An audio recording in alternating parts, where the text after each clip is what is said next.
to change the dynamic in terms of a rider being able to go clear and go long. I really, one day I would like to see this as a final when we have our teams Oh, operating together. Because as a final, when you have so many teams, because at the moment we've got approximately a third of the race fields. It's pretty consistent across the categories. A third of the race fields are in teams. When we come to the finals, it's more like 2/3, if not 3/4. In fact, in the women's field, it's almost sometimes all of 80, them. 90% or 100% in certain categories are in teams. And I think this would be a really good race route to have the riders in teams. Now, I'm sure, the team of the FCC Cadence Crew is saying, no, don't tell everybody that. But because we are here week in, week out, they've really been dominating the team competition.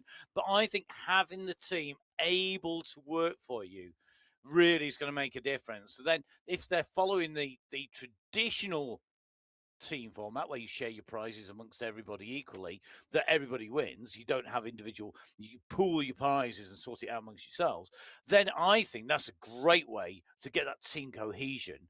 And then everybody can ride for everybody else, and somebody who maybe is a better climber can work for those riders who are out there, maybe in with a better chance of the overall win. So it'd be very interesting to see how that plays out. Yeah, I mean, you're right. And someone like Sylvie Timmer-Combs, who is a great all-rounder, she's got a fabulous sprint on her, but she can still be in the mix right at the finish line. It would be a perfect course for her and her team on a final, because you would have the team protect the sprinter, Yes. and they would always be in the draft, other than when they were out taking the sprint. And it produces faster racing, more tactical racing, but it also means that there's something for there's a role for everybody. I've just been reading a really interesting autobiography by Sean Yates, who is the ultimate domestic, and basically one of the things he said is there's a role for everybody, and that role, actually, the domestic role, or when you've got a leader being a domestic, and he referenced back to having a Tour de France winner basically later on, then being a domestic in the Tour in the final stage. I think that really shows you that even great champions helping out. And we see it we see it time and time again. I'm thinking of Lizzie Dinan, a great world champion, who I know well, doing that role, and great riders like Manon Holtman, who we know will be working for the team as well. And everybody working for everybody produces better results. Always Yes, does. it does, and it also creates a greater sense of community and a greater sense of belonging. And actually, those are things that people also find from sport. Yeah, definitely. I'd agree with that. Should we stop there because we just agreed on something? We did. I think we should just Twice. call the show finished. Yeah. Well, See you Manon later, guys. Holtman doesn't want to call the show finished. I'll tell you, she doesn't. She's right in the leading pack. She's where she needs to be. They're at the 4-kilometre marker. Nicely positioned. Let's just run around the stats you can see on the screen. So Manon Holtman's stats on the white bar at the moment. You can see her heart rate 154, her power 128, fluctuating slightly as she modulates it, but it's in the black at the moment, which indicates she's out in the draft, and that's because she's in second position. She wants to slide back into the group a little, and she's done just that. Perfect timing. Thank you, Manon. Into 148, but the numbers are now in the green with 3 chevrons alongside it. So maximum draft. Green draft is good. 3 chevrons equals the strongest draft you can get. 2, then 1, then your numbers go black. And then the 77 at the moment, we're with Jessica Hamilton, is the cadence. And you can see as we flick on the nearby list between riders, so the riders highlighted in the bluey purple colour, it is their stats you see on the screen. I think that's bluey purple today, or is it just my eyesight? Did I just pull a face when you said blue purple? I did. That's a good job. Everybody listening can't see the face I pulled, because I did go, yeah, I think that's a violet. There you go. Do you? Yeah, it's almost a violet colour. Whilst we debate colours in the studio, colours are important. It is that distinguishing. It is how riders distinguish where they are, who they are, and I think your point of that, what we see here and what you're seeing at home and what our riders see are basically very similar in terms of the stats. Whilst we can get different views because the amazing team behind the scenes at MyWhoosh are showing us different camera angles, actually the stats on the screen, that's what they're seeing. Yeah, and I think it's really interesting, isn't it? Because as a viewer of cycling esports, looking at the stats and seeing what the riders are doing and how they're modulating the pace and when they put the power down and how much power that is really interesting. But you've got to remember, the riders are using exactly the same stats that you can see on the screen to race, and they will be keeping an eye on everybody else's numbers as part and parcel of that. And I'm a great proponent that it is one of the unique and wonderful things that we have with cycling esports is that we have all that data. There are lots of different disciplines that I commentate on that would give their hind teeth to have the stats that we have on cycling esports and to be able to show what our teams are doing. Teams like Cycling District 5, to be able to know how long it takes them to do everything, the power that they're putting down. Helia Santos leading them home in third place last week with Ida Fredholm, along with Jacqueline Almeida and Marika Notes, the riders backing up behind. But we know what their individual power is. They're back once again up against the Femme Cycle Collab, and the Femme Cycle Collab, De Silva, Denise Dobbins and Mongelli taking them on. So it'll be a two-team battle. Additional rider actually in with Cycling District 5, and that's Anna Sabrera as well. So I think as we get ready to get these riders out from the pens, two teams with good, strong representation, some very experienced and strong riders in there. I think this will be very interesting to see how it plays out as we go. Time to get racing. Category 5 up and away underneath the banner. Yeah, I'm in with the leader Masciaretti at the moment. The person who took the win in Category 6 last week, rewarded with an uplift to Category 5, and I think she will go well in this category. I think she'll settle down and settle in really nicely. Now, Karen van der Axt took the win in Category 5 last week. She's progressed up to Category 4, another rider who I think it is the right time for as well. Wilhelm took second, Santos took third, Polakowska took fourth, and Tejeros took fifth last week. Very, very different course today. They were on the Absolute course in Australia last week, 593 metres of climbing. Jacqueline Almeida in the pack at the moment. In fact, she's on the front of the pack at the moment in Category 5. This is going to be an interesting course, and Almeida is going to be working strongly to stay in that group the whole race. Fredholm, Wilhelm, Tejeros, last week's top 5 right at the front of this pack. Becerra, Heron, Smithson in here as well. Great to see this pack. They've all come out of the start. Slightly steadier, actually, than Category 6, but the pack all still together because of it. They certainly are, and I think I think that's a really smart move because the type of course this is. Just smashing yourself out from the pens is not my idea of a great tactic here. Probably I'd still do it, but I still think it's a very poor tactic. And I think, riders like Valentina Quintera here in the draft, 154 watts, but 3 chevrons in the green, tucked into this group, really shows being smart about positioning here. Yeah, and 27 riders on the start sheets in Category 5 today. And it's really interesting at the moment because Category 5 and Category 6 are the smallest race fields in the women's race. They're the largest women's fields in the men's race. So it really is different, the dynamic between the two race fields. And that I think is quite a telling point. I think we should have a Bring a Friend week. Bring a friend with that sounds like a great idea to me. Bring a friend to race on the course. Now, Candice Dobbins just explaining something. I don't know whether Candice is actually on camera on a video call at the same time, but great to see Candice there and the support team. No, the support team. She's explaining something to the support crew. Excellent, even better. Great to see you. So we're waving. I promise you, we're waving at you. Good to see you. Oh, you can see you there looking at the screen, giving some lots of support. So you can just see Candice at the moment, just tapping out that rhythm, having to multitask simultaneously there. So making sure I've got the screen on there, explaining what's happening as well, and having clearly us on camera too. We're not really. On the sound and the show on Vision as well. So gets that view in from the side. Now, you did mention that Liz Smithson up in this group here. Liz Smithson was our sprint winner in Category 5 last week. Yes. Took 13 points. Nearest rider was Karen van der Axt with 8 points. Oh, hold on a minute. Race for the cure.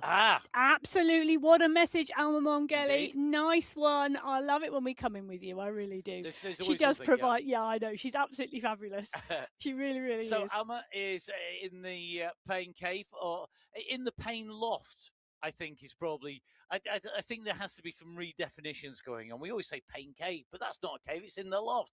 Now, can Alma, get out there. Can she take the sprint win here today? She's been riding Yes, really she's strongly. up for it. She's up for You it. can see that.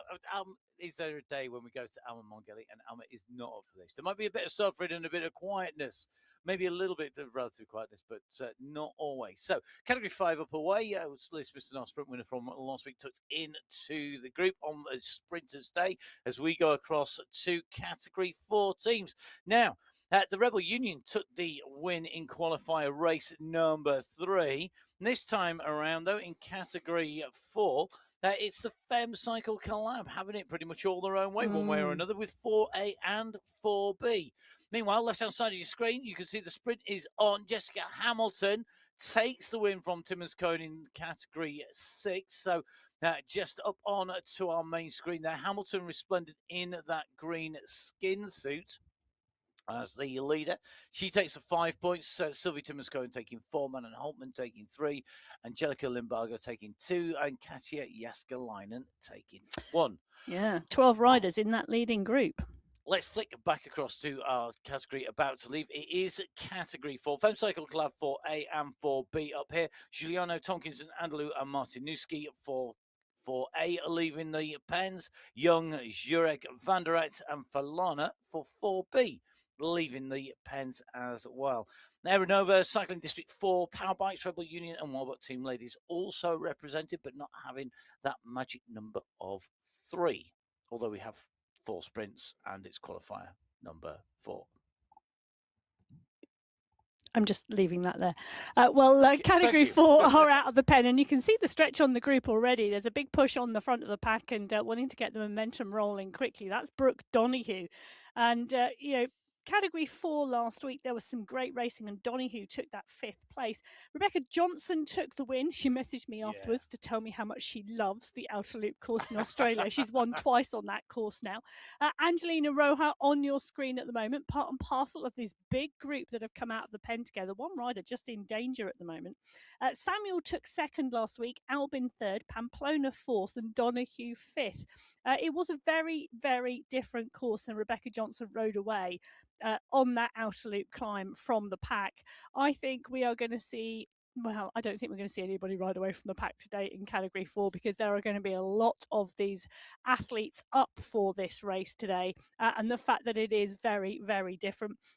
Last time we were on this course, Matt, it was qualifier 3 in February, so we have been here before. We have been here before, haven't we? And I think it was really interesting to see people needing to know how the course plays out, particularly this run to the first sprint as you go out and with the crosswind, and then you turn left into the headwind for sprint number 1, which is the same as sprint number 3. Brooke Samuel on our screens at the moment. Was Brooke one of those riders that figured the last time we were here? Well, actually, I can say the majority of the top 10 have gone up, which is interesting to see. Maybe we should look the category below for Brooke Samuel, because I think she's gone up. Bruget took the sprint last time in category 4. Montoya, Mayenhout, Haglin and Idzik.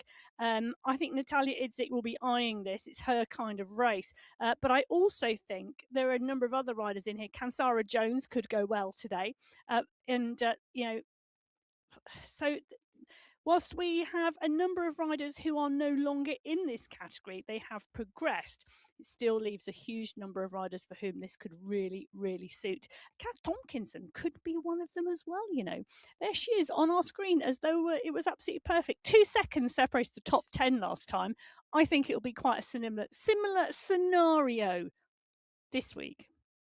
I would agree. I think that says a huge amount about how it's going to play out in terms of this week from the last time we were out and about.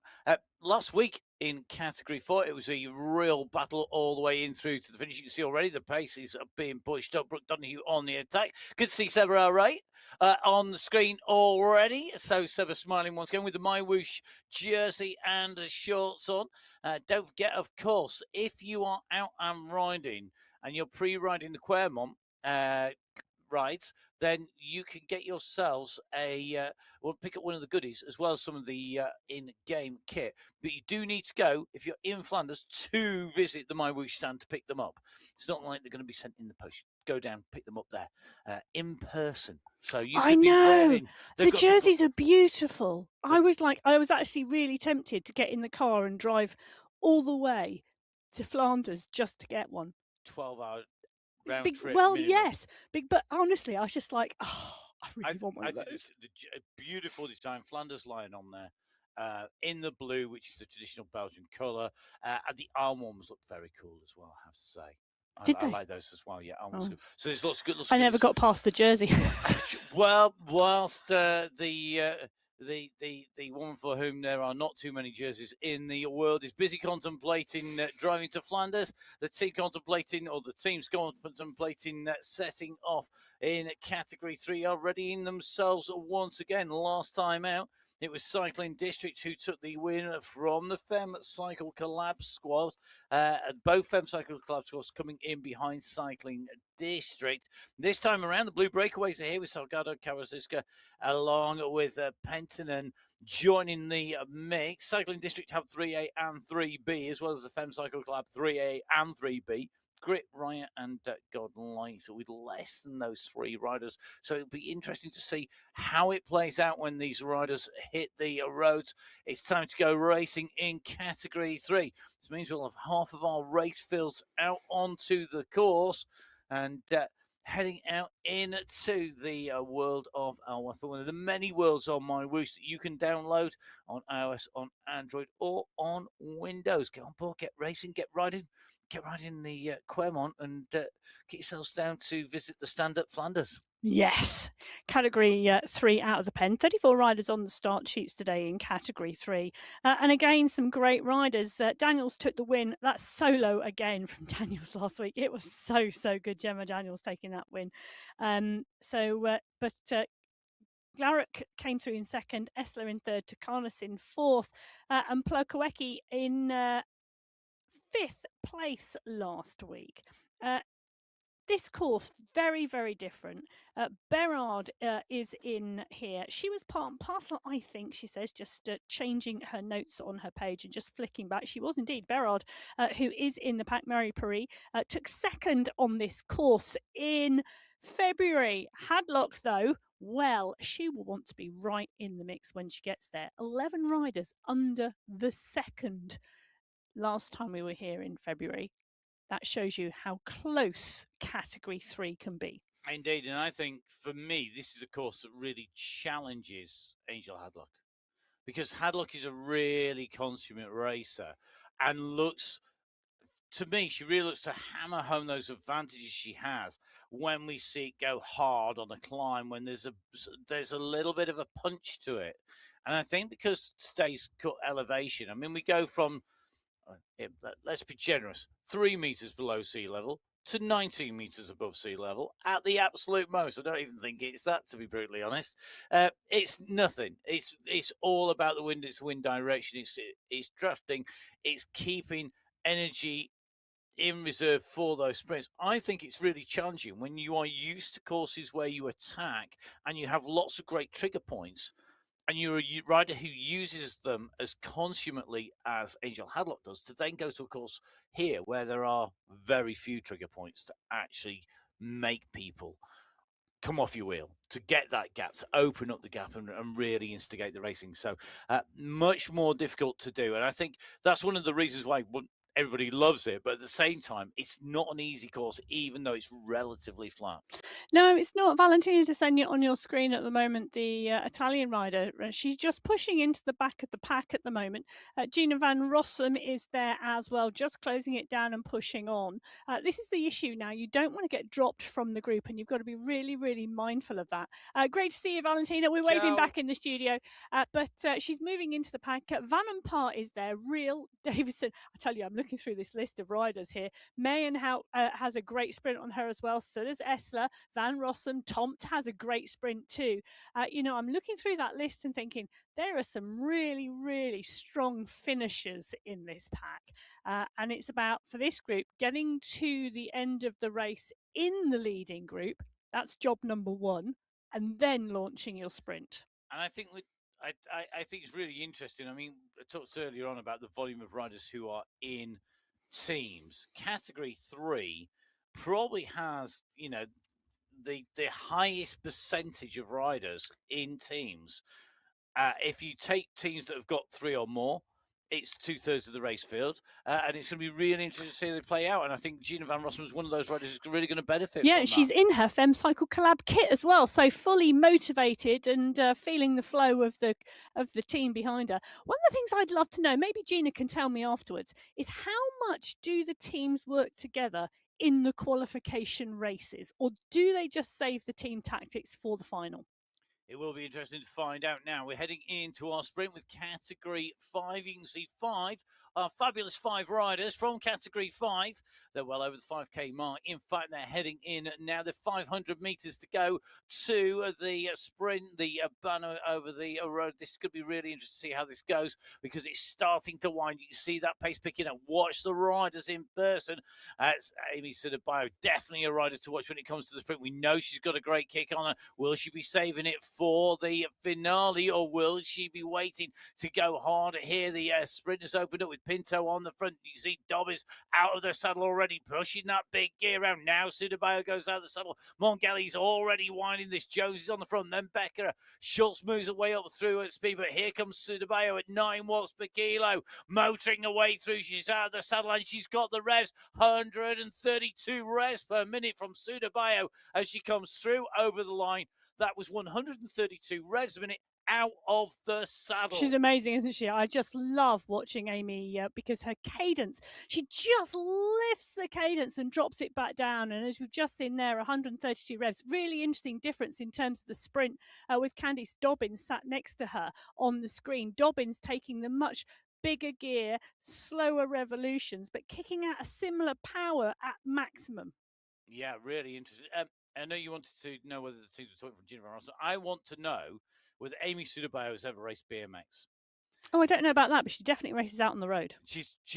That rev. It's amazing, isn't it? It's absolutely wonderful. Out of the saddle is a sprint out from off the gate. Now, going to sprint number 2 already is Category 6. Sylvie Timmers-Cohen is just in front of the sprint leader, Jessica Hamilton. She's got the gap here. It looks like it's going to be her. She goes at 8 watts per kilo. Hamilton doesn't answer at 4.6. Sylvie Timmers-Cohen is going to go in. I think into the grid. In fact, they are tied. They're going to be tied, I think, because Jessica Hamilton comes through in second place. So Timmers-Cohen takes first, Hamilton takes second, Obeid takes third, Limbaga takes fourth, and Holtman takes fifth. All of those are picking up points. Still the same size group together, still 12 riders.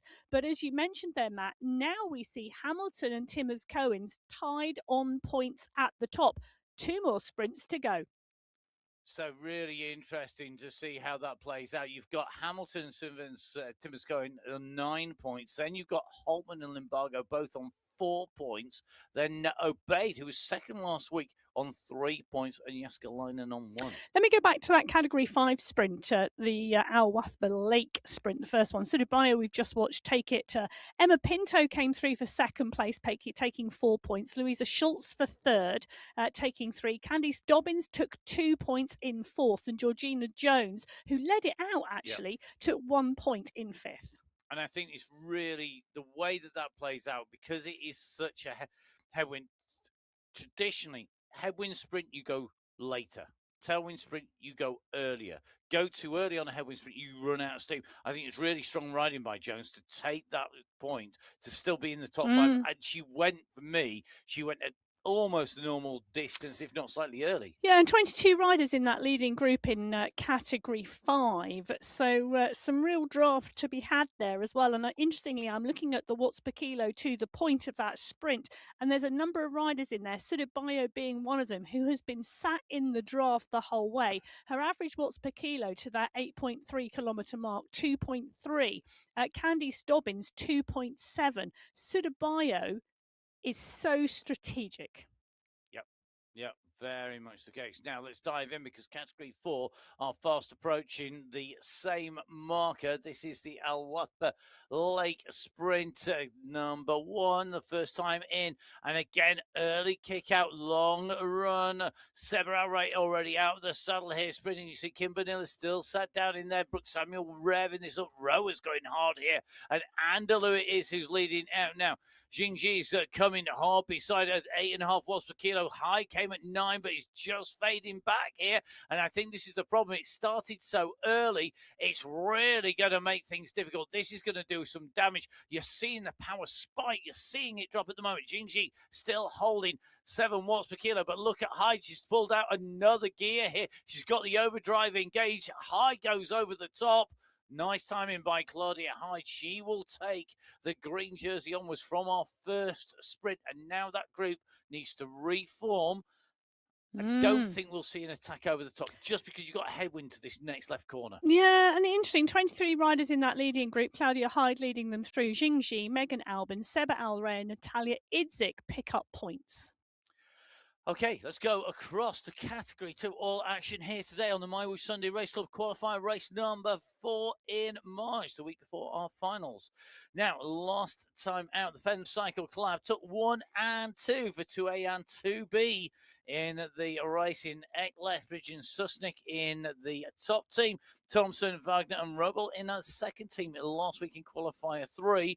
They are here and represented once again, along with the core squad, the Antipodean racing team, and Riot as well. Riot have 5 riders here, so they have the strength indeed to right the way around Al Wathba.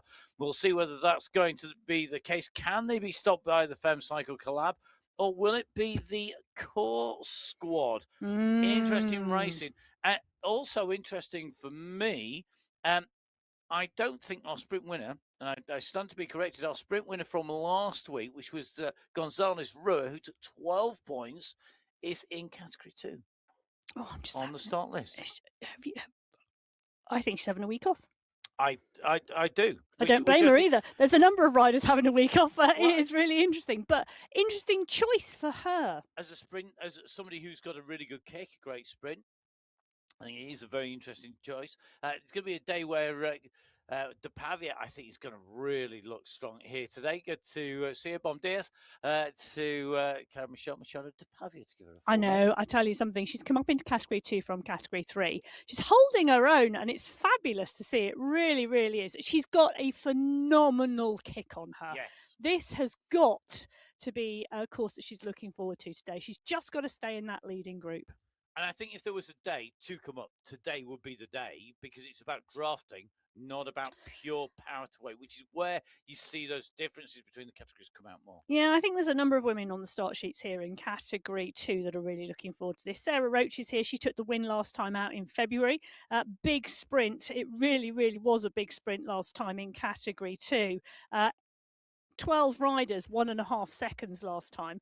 Anouk Bruget is here. She's got a great sprint. She's got to stay in the pack. She's come up from Category 3 recently. Katrin Nielsen is on phenomenal form at the moment, and this has got to be a course that suits her down to the ground. Holly Bergins had her first Category 2 win. Yeah. Again, this is a course that could suit her, but she's got to be able to go with the sprinters at the end, and I think she's a bit more of a strong rider who can hold a slightly lower top-end pace for a longer time rather than has got a really big kick on her like some of the women in this race field. But all I can say is it is going to be a great finale in Category 2. It certainly is. We'll come back to Category 2 in a moment because there's a couple of points that you made there I really agree with and want to pick up on. Into the sprint note here with Category 3 coming up to the 8-kilometre marker. 8.3 is where they need to get to. It is still a further 500 metres out. And Tuoma, this is a long way. It is a long way out. Long way out with an 11 near 12 kilometre an hour headwind. I would be coming out to the front, maximum 200 metres to go. Probably 100 metres to go is where you want to be kicking here. You want to be in with the group, but you don't want to be on the front. You want to get the draft. That's what we're seeing from Horner here. Nicely in the draft. So McKay goes on to the front now. Well, we are coming in. We're on about 100 metres to go here. McKay's going to lead this through, I think. She gets the timing right, comes to the front. In that later section, Vassen was coming strongly. Didn't quite come over the top in time, I don't think. Horder, so not met some to Highball in there. Interestingly, Manfred, Hadlock, Maynow, all up in that front group in the pack. Yeah, 23 riders in that leading group going over. McKay picking up those points and some really strong racing in this category already. It's been a high pace to that point. Interestingly, 23 riders going through that point in category 3, I think. This is a rider you need to keep your eyes peeled for today. Anna Svardström. 100%. Absolute phenomenal rider, and she's in the pack. And look at the positioning, the cool, calm, collected look of Anna Svardström in the pain cave. She's currently sat zone 2. Great point of work at the 2.3 kilometre marker. And we said Gonzalez wrote at the win in the sprint. Svardström was second. Oh, she's got a great sprint week. on her. She really has. Yeah, I think today is a day where she's really rubbing her hands. I mean, basically, today is a day of 5 sprints. The 4 sprints for the sprint competition and 1 sprint for the finish. Now, let's move across to category 1. They are going to be our last set of riders away. The Adblock International team and the FCC Endorphins are here coming out to play. They are the teams who are here. Femcycle Collab 1, also Kittel, Van Heulen, Gotland, and Moros potentially. FCC Endorphins, Aalborg, Galagos, Tomasi and Koistonen, and Adblock International, Torczynski, Hermansen, Söderström, and the world champion, Kate McCarthy, due to ride. But I think there is news about last week's winners. We'll come to that in a second because we're on final countdown for the final race field to leave the pens. It's time to go racing here in Alwath, but on MyWhoosh for category 1 with all of our riders away. I'm going to wish everybody who's up and racing, everybody who is watching, if you're celebrating the end of Ramadan, Eid Mubarak, now that everybody's with us. Yes. So I hope you are enjoying the celebration. If you are having a holiday, which I know a number of people are, to celebrate the end of Ramadan, I hope it is a safe, prosperous and enjoyable time. Yeah, I agree completely. Well, Brodie Chapman joined us last week. She's on the front of the pack, and it was great to see her first Sunday race cup. I had a little chat with her afterwards, and she said she would definitely be back, and back she is. We've also got a new rider to welcome to the Sunday race cup, Stephanie Medder. She's in the pack as well. If she is with us next week, today is a strange day for her to join because she's a phenomenal, and when I say phenomenal, I mean seriously phenomenal hill climber. She's just taken a very famous Strava segment off of Illy Gardner. That will tell you how good a climber she is. She should be here for the Yebble Yace next week for the final. Please join us then. It'll be absolutely amazing. She is here today. Yep. I know, I've seen her. Can I put a little call out and to Kate McCarthy, because the eagle-eyed amongst you will notice the rainbow bands are not in the pack today. Kate headed down in New Zealand to do a 100k race, Le Race, earlier on in the week, and unfortunately, following an incident, broke her collarbone. So we are sending all our best wishes to Kate McCarthy for a very, very speedy recovery from that. And, you know, mend well soon, Kate, and we're looking forward to having you back. Gabby Guerra on your screen. I'm sure she is sending Kate her best wishes as well. But Guerra putting in some really strong performances. She was second to Guerra last week. She had a massive battle with Tomasi on that climb, and in the end took Tomasi in the sprint. Aalborg and Kulczynski rounded out the top 5 last week. But the other person I want to give a call out to is Catherine Fuhr. I understand it has been her birthday this week as well. So happy birthday, Catherine Fuhr. And we all know people race strongly around their birthday. They do. I'm a great believer in it. It's a bit of cycling folklore, one of the many things. I'm not superstitious, but I do believe in it. So happy birthday, Catherine. Bon anniversaire. I don't know it in many other languages, but happy birthday. I hope you do indeed race strong today. I know this is going to be a very interesting course in terms of the sprints, in terms of climbs. Not so much. Well, she's been getting her timing in the sprints to perfection recently, and it's been fabulous to see just how strong and what a big kick she's got. And if she can get that timing right today, it could be a really great day for Catherine Fuhr. I think really interesting what you say about that timing. I mean, Francesca Tomasi was third overall in the sprints last week. Yes. Jacqueline Godby was second, and Alexi Snover took away the sprint win. And I think if you were to say which three people took the sprint, but it was a very different course with very different sprint segments. I think difficult to change today. We will see how that plays out. Francesca Tomasi on our screens at the moment. Whilst we've got the category 1 women, and Francesca Tomasi, and I have to say, I follow Francesca Tomasi on social media. She bakes. Does she? She does. It's a phenomenal. She has two skills. She can ride a bike really fast, and she bakes really. No. She's got three because she's also a doctor. I know. She's just a phenomenal all-round individual. But it's fabulous to watch her here and week in, week out. Pretty much like the rest of the race field, it's fantastic to unpeel the layers of the onion behind the riders. It is. I can tell how excited you are by how fast you're talking. I know. It's certainly true. Now, riders up and away. Mina Coinston nicely tucked into this group. We're very interested to see how Mina goes on. She, again, another rider who's that top end kick really starting to come, scoring points last week in the sprint competition as well. I think really finding the feet. But for me, what's the most interesting about this race start is it is relatively pedestrian. It is very pedestrian. Take a look at this. Mina Coinston currently zone 1, doing 2.1 watts per kilo. I am just announcing I could be in this bunch. I don't qualify to be in category 1, but I could ride with this group. 40k per hour. I know. In zone 1. Zone 1 is recovery based. Zone 1 is not just having a chat. That's taking it easy. Not taking it easy, though. The sprint for points in category 4. Oh, no. So, the sprint competition category 4, Hyde has just gone through our next sprint here today. So very interestingly, taking away maximum points, 2 wins for Hyde. Last time out, we saw this sprint. It was Xingji from Alray from Albin and Donahue coming through.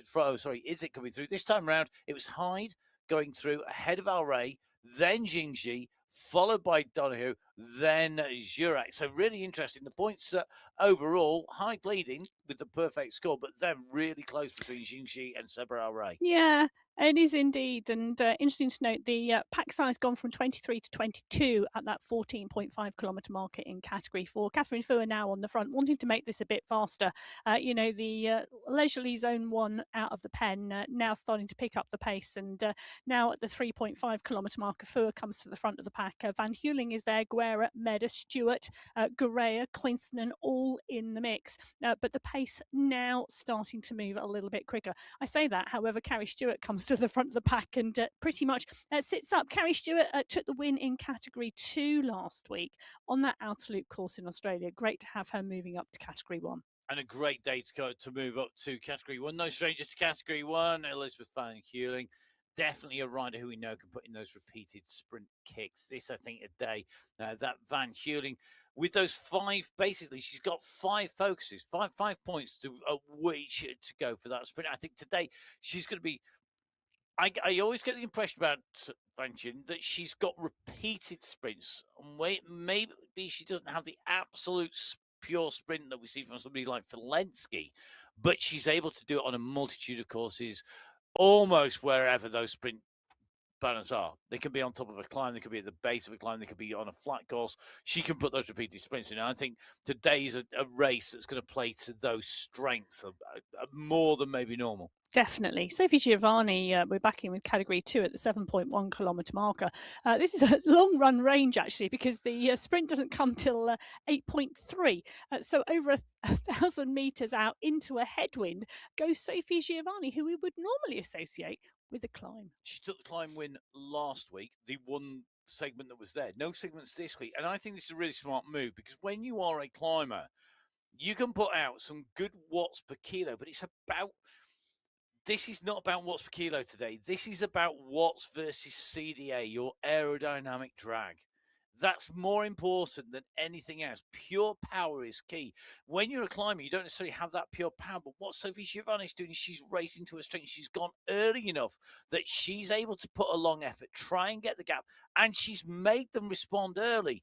This takes a sting out of that sprint, that pure kick that we were just talking about. And it means it's harder because those riders are having to start out. We're only just coming up. We just got through 600 meters to go. Now at 500 meters to go.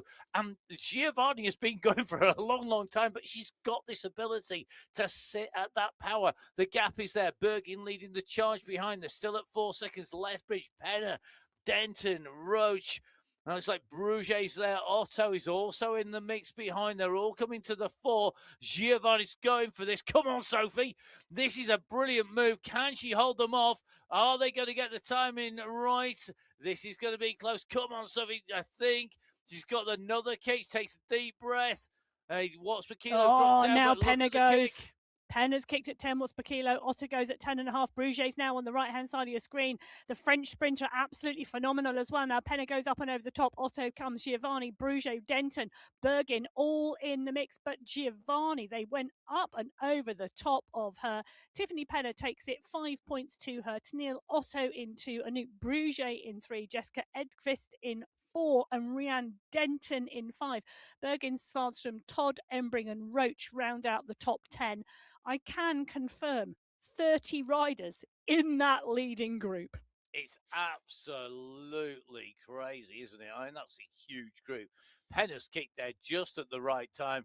Otto in there. You saw Bruget sit up. She knew she wasn't going to get that. She set up early, saving legs. Smart move by the young rider from France. Oh, I tell you, she's a phenomenal sprinter. And the French cycling esports races across the women's and the men's racing on the MyWhoosh Sunday Race Club. Some great sprinters. Really, really fantastic to watch.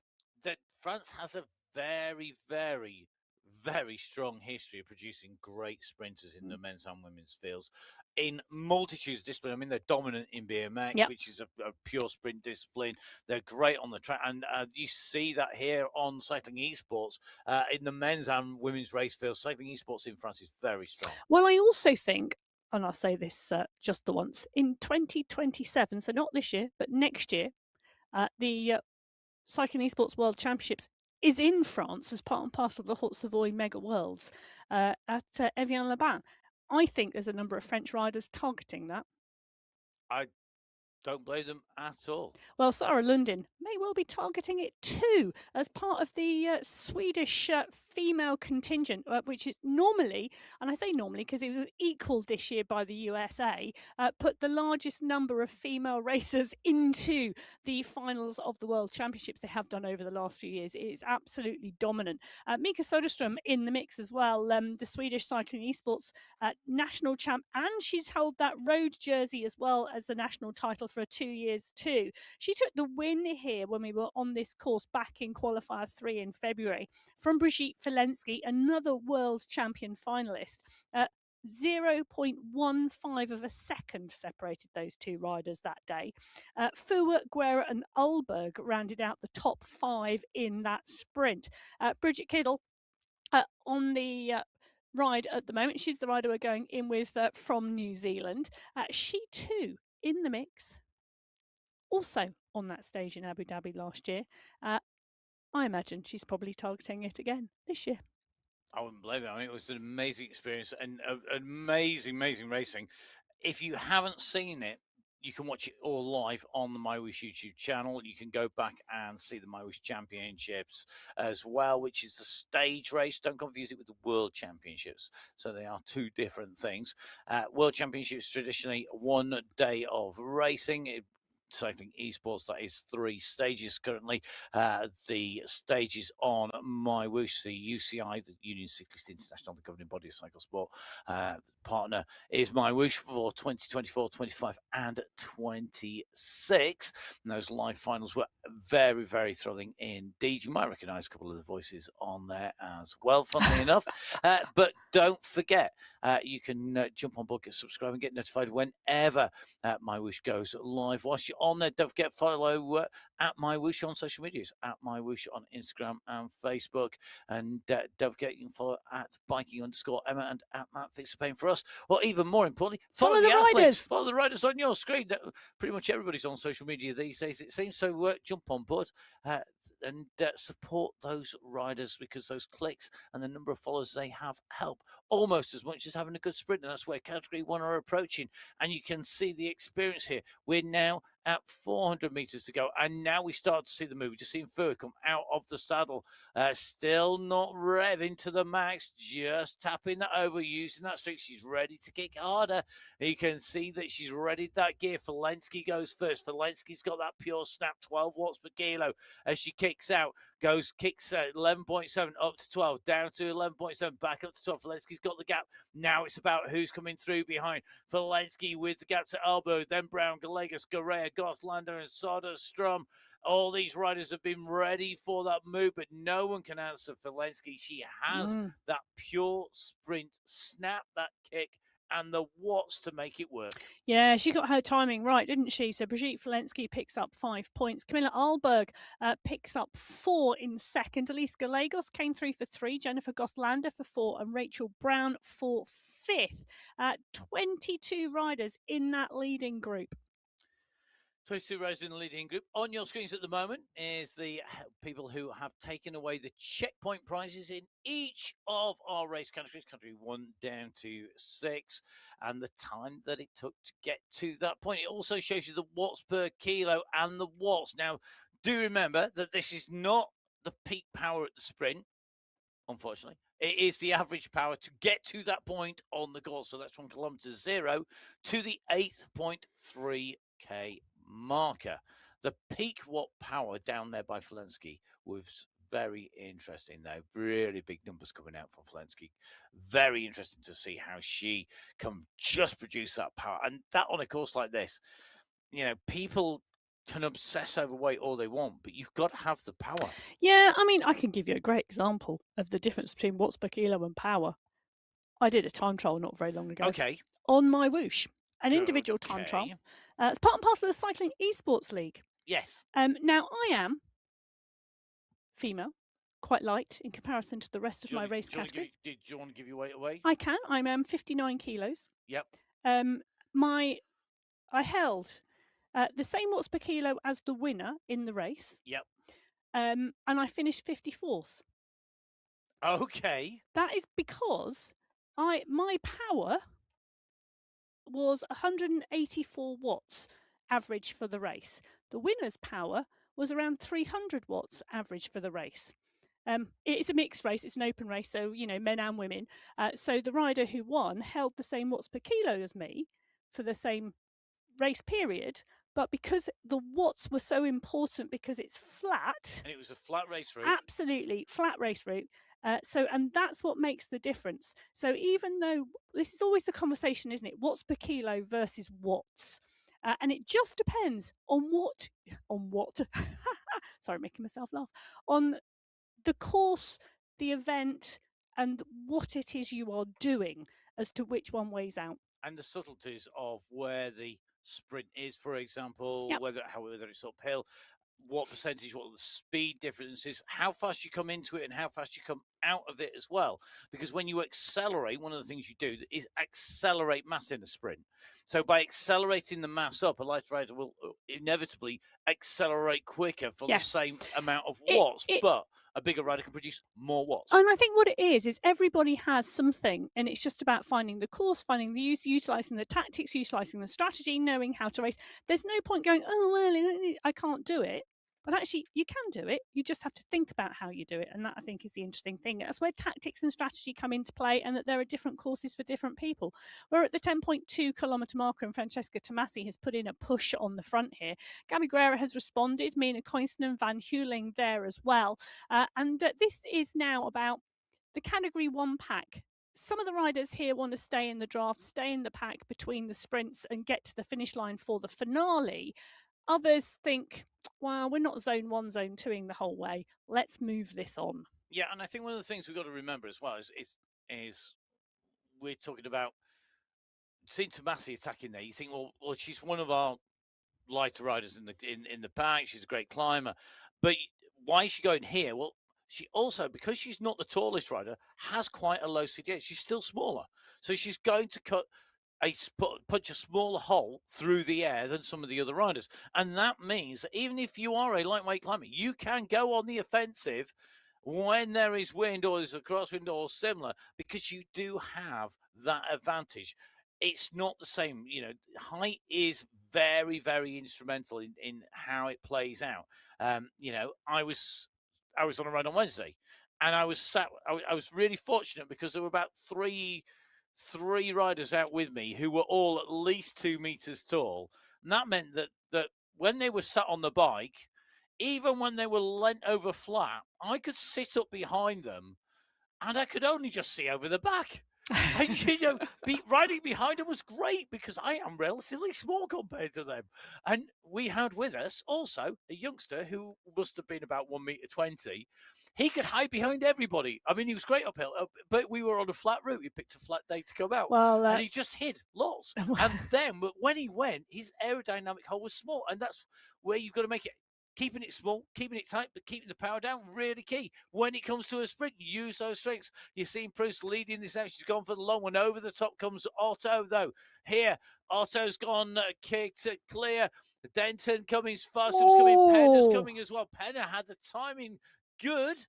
Oh, she did, I tell you. Well, she was getting caught napping a little bit there for that finale because Tennille Otto had gone over the top, and she needed to hold on to that green skin suit. She had to finish in the top 5 and pick up points, and she finished in second place to take 4 points and hold on. Rhiannon Denton, Alice Farnstrom and Milene Proust still pick up points. That sprint competition, well, Penna and Otto now equal on points. Tiffany Penna really, she pulled it out the bag at the last minute. It's category 6, first category up and away. As you can see, already sprinting at the 30.8 kilometre mark. The Al Wathba Lake sprint number 2 coming up. Timmins Coins goes over through the line. But where is Hamilton? Because Hamilton was in there. You can see the face of Sylvie Timmins going on the left-hand side of your screen. That was a big dig there. She's gone clear by some margin. And she gets the green skin suit, I tell you. She timed that phenomenally well, and she takes that away from Hamilton, who only picked up 3 points because she came through in third. Limbaga took second and took away those 4 points. Manon Holtman and Musa Al-Mansouri picking up points in that. And interestingly, now 9 riders in that leading group. So Timmins going with 14 points, Hamilton with 12, Limbaga with 8, Holtman with 5, Abeid with 3, Al-Mansouri with 2, and Yaskalainen with 1 point, respectively, in Category 6. The first riders away. We are moving all the way back across to Category 1, where Francesca Tomasi is with another of our smaller, lighter riders, Kristen Kolczynski. They're the 2 riders on the nearby list closest together, joined by Brodie Chapman here. Brodie Chapman taking to a race start once again. Good to see Brodie back with us.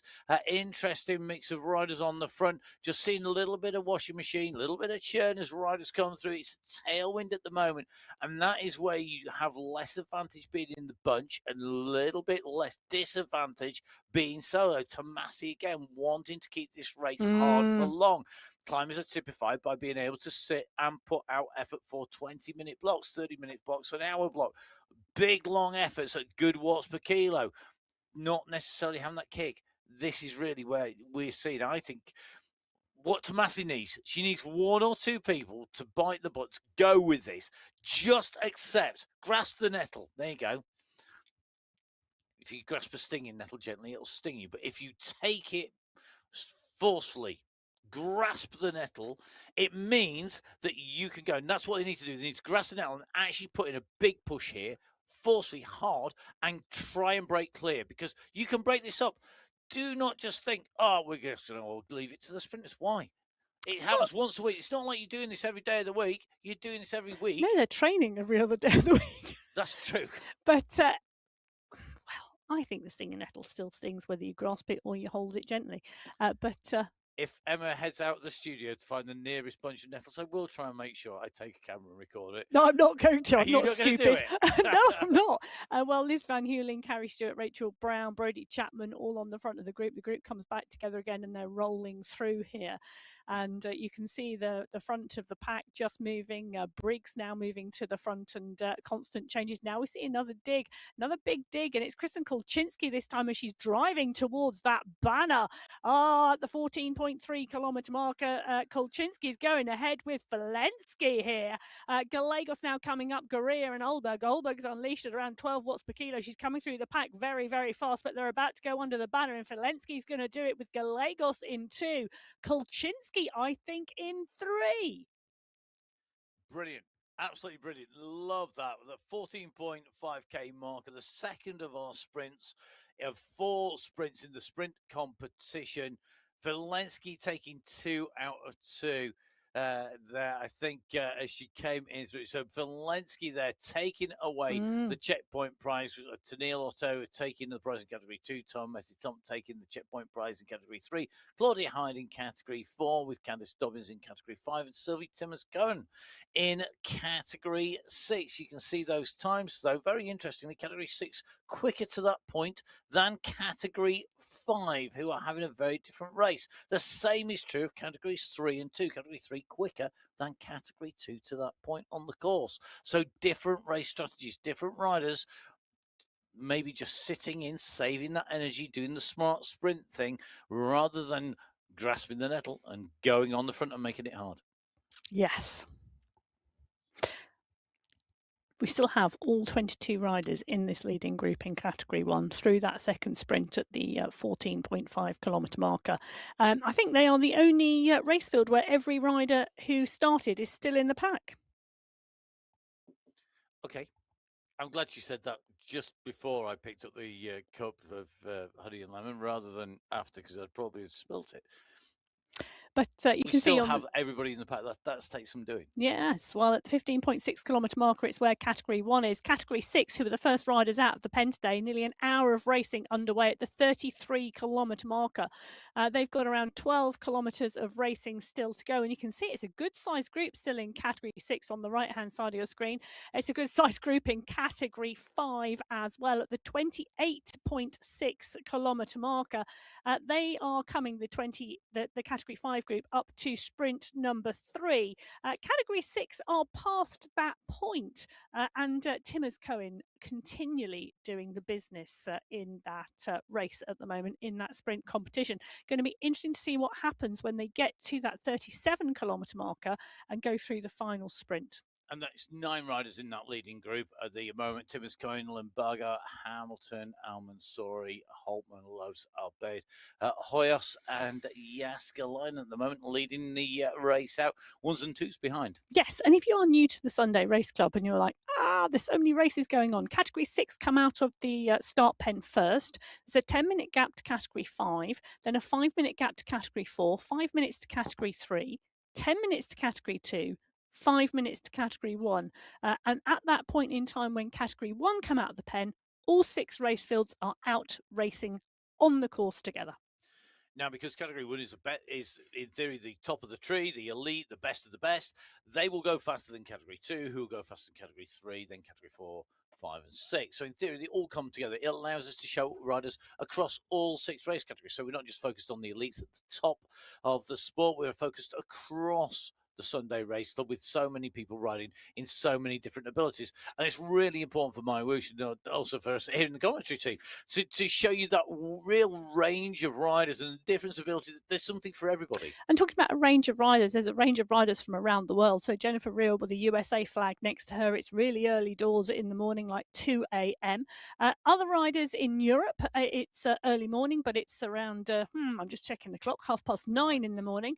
The riders in Australia and New Zealand, well, it's the other side of the day. It is evening time and riders riding 9, 10, 11 p.m. in the evening. So riders racing at different times all around the globe, coming together on the Sunday Race Club.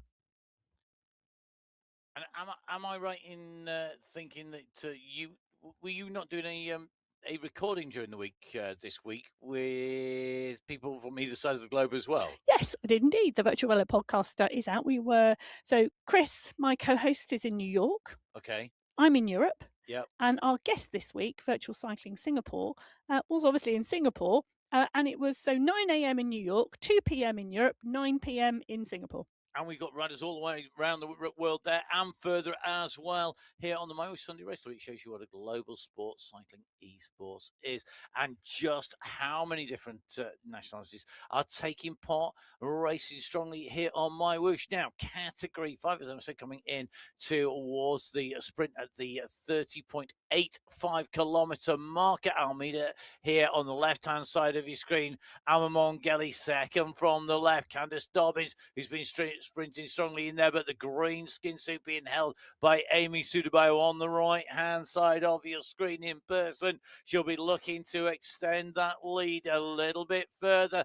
The move goes from Dobbins on the front. She backs off, though, and now kicks again, so you can see out of the saddle, really putting the power down here. Pinto is there, so is Dennis, but this is going to be all about getting the timing right now. Sudabayo starts to wind it up, comes out of the saddle, 113 revs per minute. Sudabayo at the front opens up the gap here, 7.5 watts per kilo. She'll be looking at how much energy does she need to put in. You can see the focus on that screen. She knows where the banner is and very quickly shuts that down. She did exactly what was needed there and no more. Interestingly there, Alma Mongeli making sure she stays in the group, having to pedal that little bit longer in duration without maybe that same peak in there. Yes, and there is a real skill to staying in the group through the sprint and not getting dropped off the back without contending the sprint. And that is one of the things you really need to learn when you race cycling esports. But Amy Sudabayo, all credit to her yet again. She's taking those 5 points. And she sat and she waited and she waited. And when the sprint was unleashed, she was still doing 1.2 watts per kilo. I was really watching how she was timing that. And then she just lifted the cadence and whoosh, takes away the 5 points. Emma Pinto again takes second, Candice Dobbins third, Louisa Schultz and Barbara Heron rounding out the top 5. And this is Valentina Desenia, and she's off the front at the moment at the 28.1 kilometre marker of the Category 3 race. Interesting move here because she's got a bit of a side wind going on there, but she's got 7 seconds on the pack at the moment at the 28.2 kilometre marker. Interesting. Yes. I'm looking at the course thinking, how far has she got to go? She's still got a little way to go. But they're closing in. She's got to basically get around the left-hand side. That takes her onto this piece of road that takes you in towards the banner. We're joining the Category 4 at a similar place that we've just seen that sprint in Category 5. Category 4 on the way in. Situation coming in at the moment in these sprints. Hyde leading, 10 points overall. Jingji, 7 points. Alray, 6. Albin, 3. Donahue 2, and Idzik and Jurek with 1 point apiece. The green skin suit of Hyde at the moment, 2 out of 2. The question will be, what are we going to see this time around? When will she go? We're just starting to see the wind-up coming, starting to see a little bit of pickup. You can see those avatars just dodging about, but everybody this time around, I think, waiting longer and longer and longer. And, of course, the temptation then is to leave it longer and longer and longer, then leave it too late, and then you're in trouble because you left it too late. You don't want to get the too late at the very finish of this race or in a key sprint here. So really interesting to watch our 4 riders on the screens. Vanilla starting to wind this up. Brooke Samuel right at the front, leading that out initially. Gets passed now by Hyde, who goes over the top. Look at the kick from Hyde. 9.5 watts per kilo there. 600 plus watts coming from Hyde. 622 being kicked out. She goes over the line. 100 revs a minute as well. You can see behind you, she, Albin, and Lou Direct. Looks like Martinuski, and is it coming through? Will we see a push over the top? I'm not sure we will. A classic counter-attack, very hard to carry out with the speed that group just came through. Yeah, it's interesting. So the 22 riders in that group all through that sprint, Hyde, Jingji, Andalou, Van der Acht, Albin picking up points. It's a similar group of people who are at the front of the race, and Claudia Hyde with 15 points now, perfect sprinting and perfect timing there.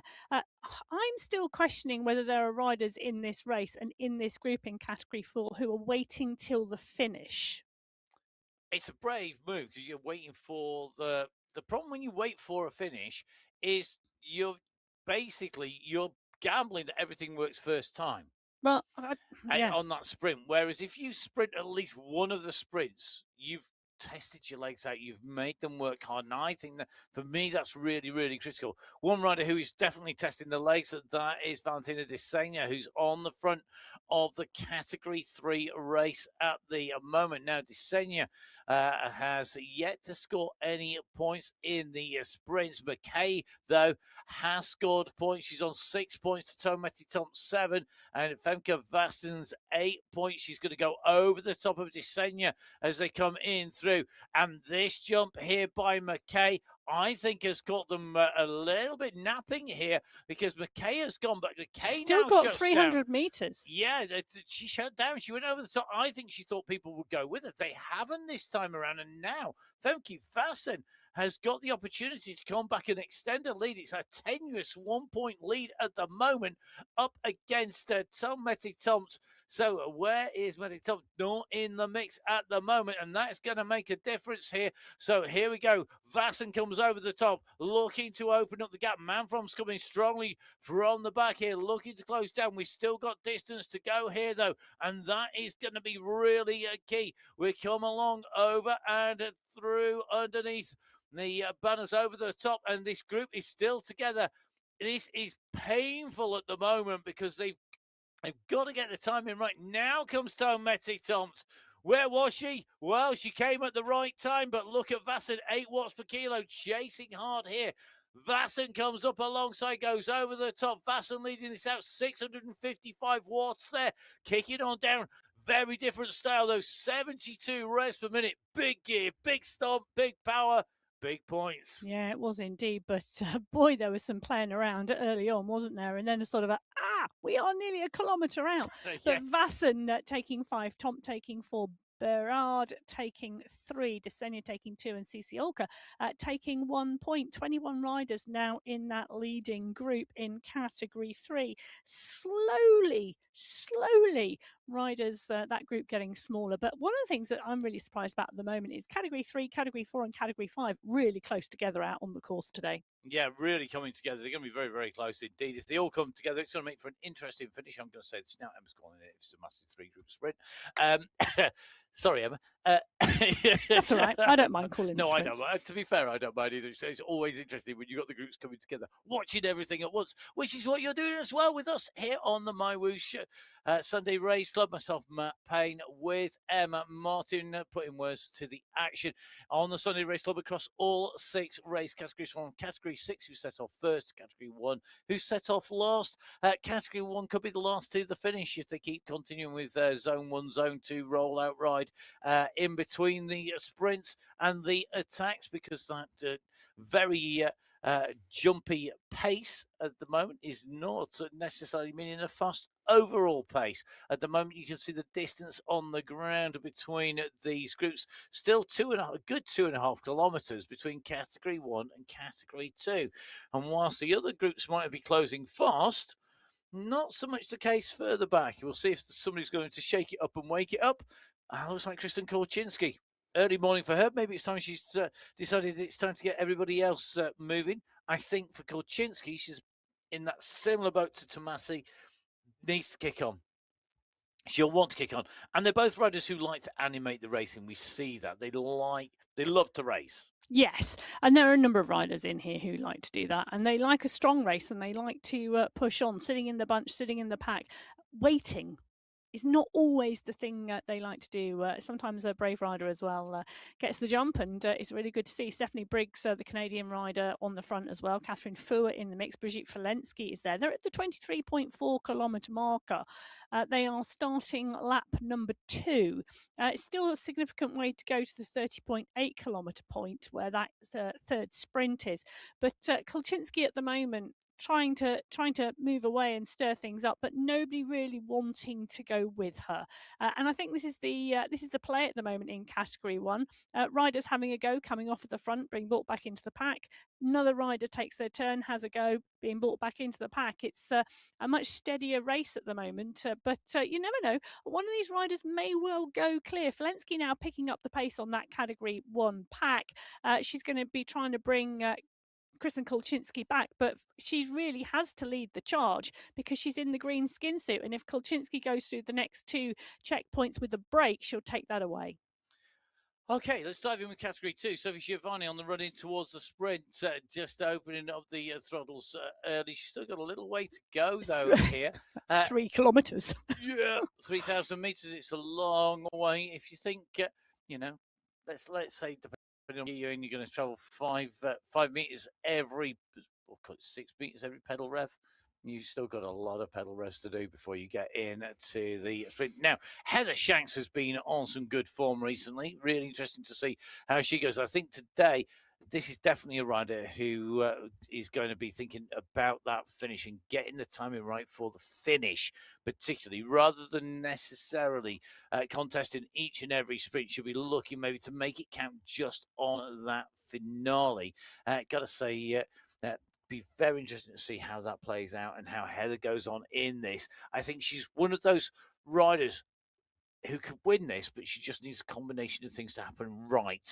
Because she doesn't have that pure sprint of a full-on sprinter. Yeah, and it's about utilising the tactics and the strategies that work for you personally, and not necessarily that would work for somebody else.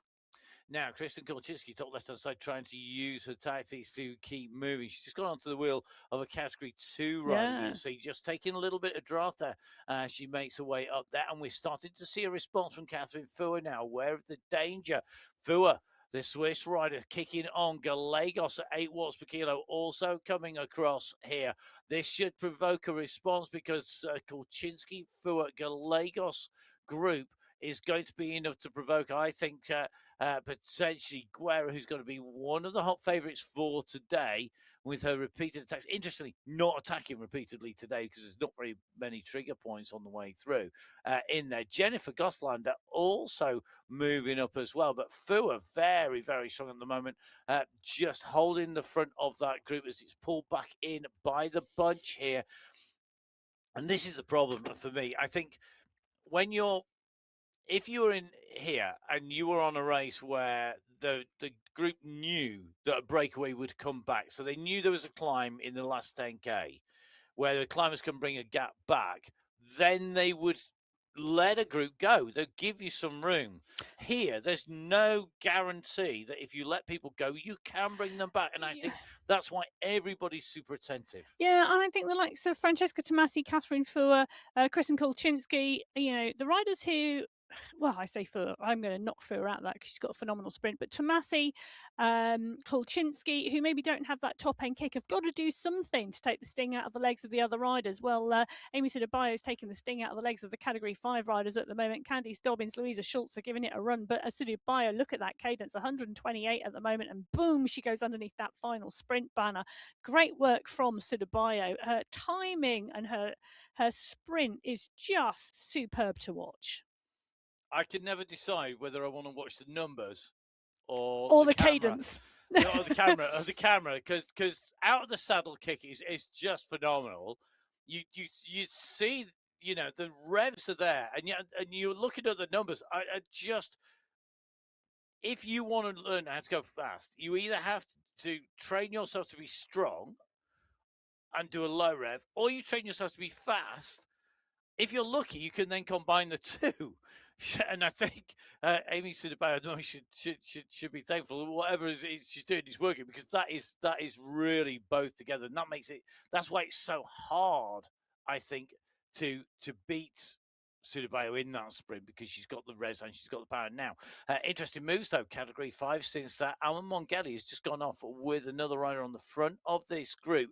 They came through the sprint and now we're just starting to see a little bit of move. Ferron and Mongeli, they've got the opportunity here to break this up a little bit. Becker is in there as well. The group is stretched out. This could be a moment where you could see an attack go, but they've got to decide what they do. Mongeli's shut down. The throttle is well and truly close. She's dropped to 0. What's going on? She's going back into the group. Ferron's on the front. Becker couldn't get across. I think we will see that regroup. A potential opportunity could have been missed there. Will they be ruined that later as we go through in category 5, left-hand side of your screen. Category 6, right-hand side of your screen. Nearly at 43 kilometres. They've got the run to the finish, and there's no massive headwind now all the way into that finish. Yeah, and take a look at how much the pace has come off the pack. Angela Limbaga, Jaskalainen, Holtman, Lopes, Obeid, Hamilton are all in the mix. Those moves are Almond Sori. Nice moves. Interesting to watch that Category 6 race. Just regroup and take a look at that. We've now got Jaskalainen just putting a bit of a push on the front there, trying to encourage the pack to roll the last 2 kilometres to the finish line.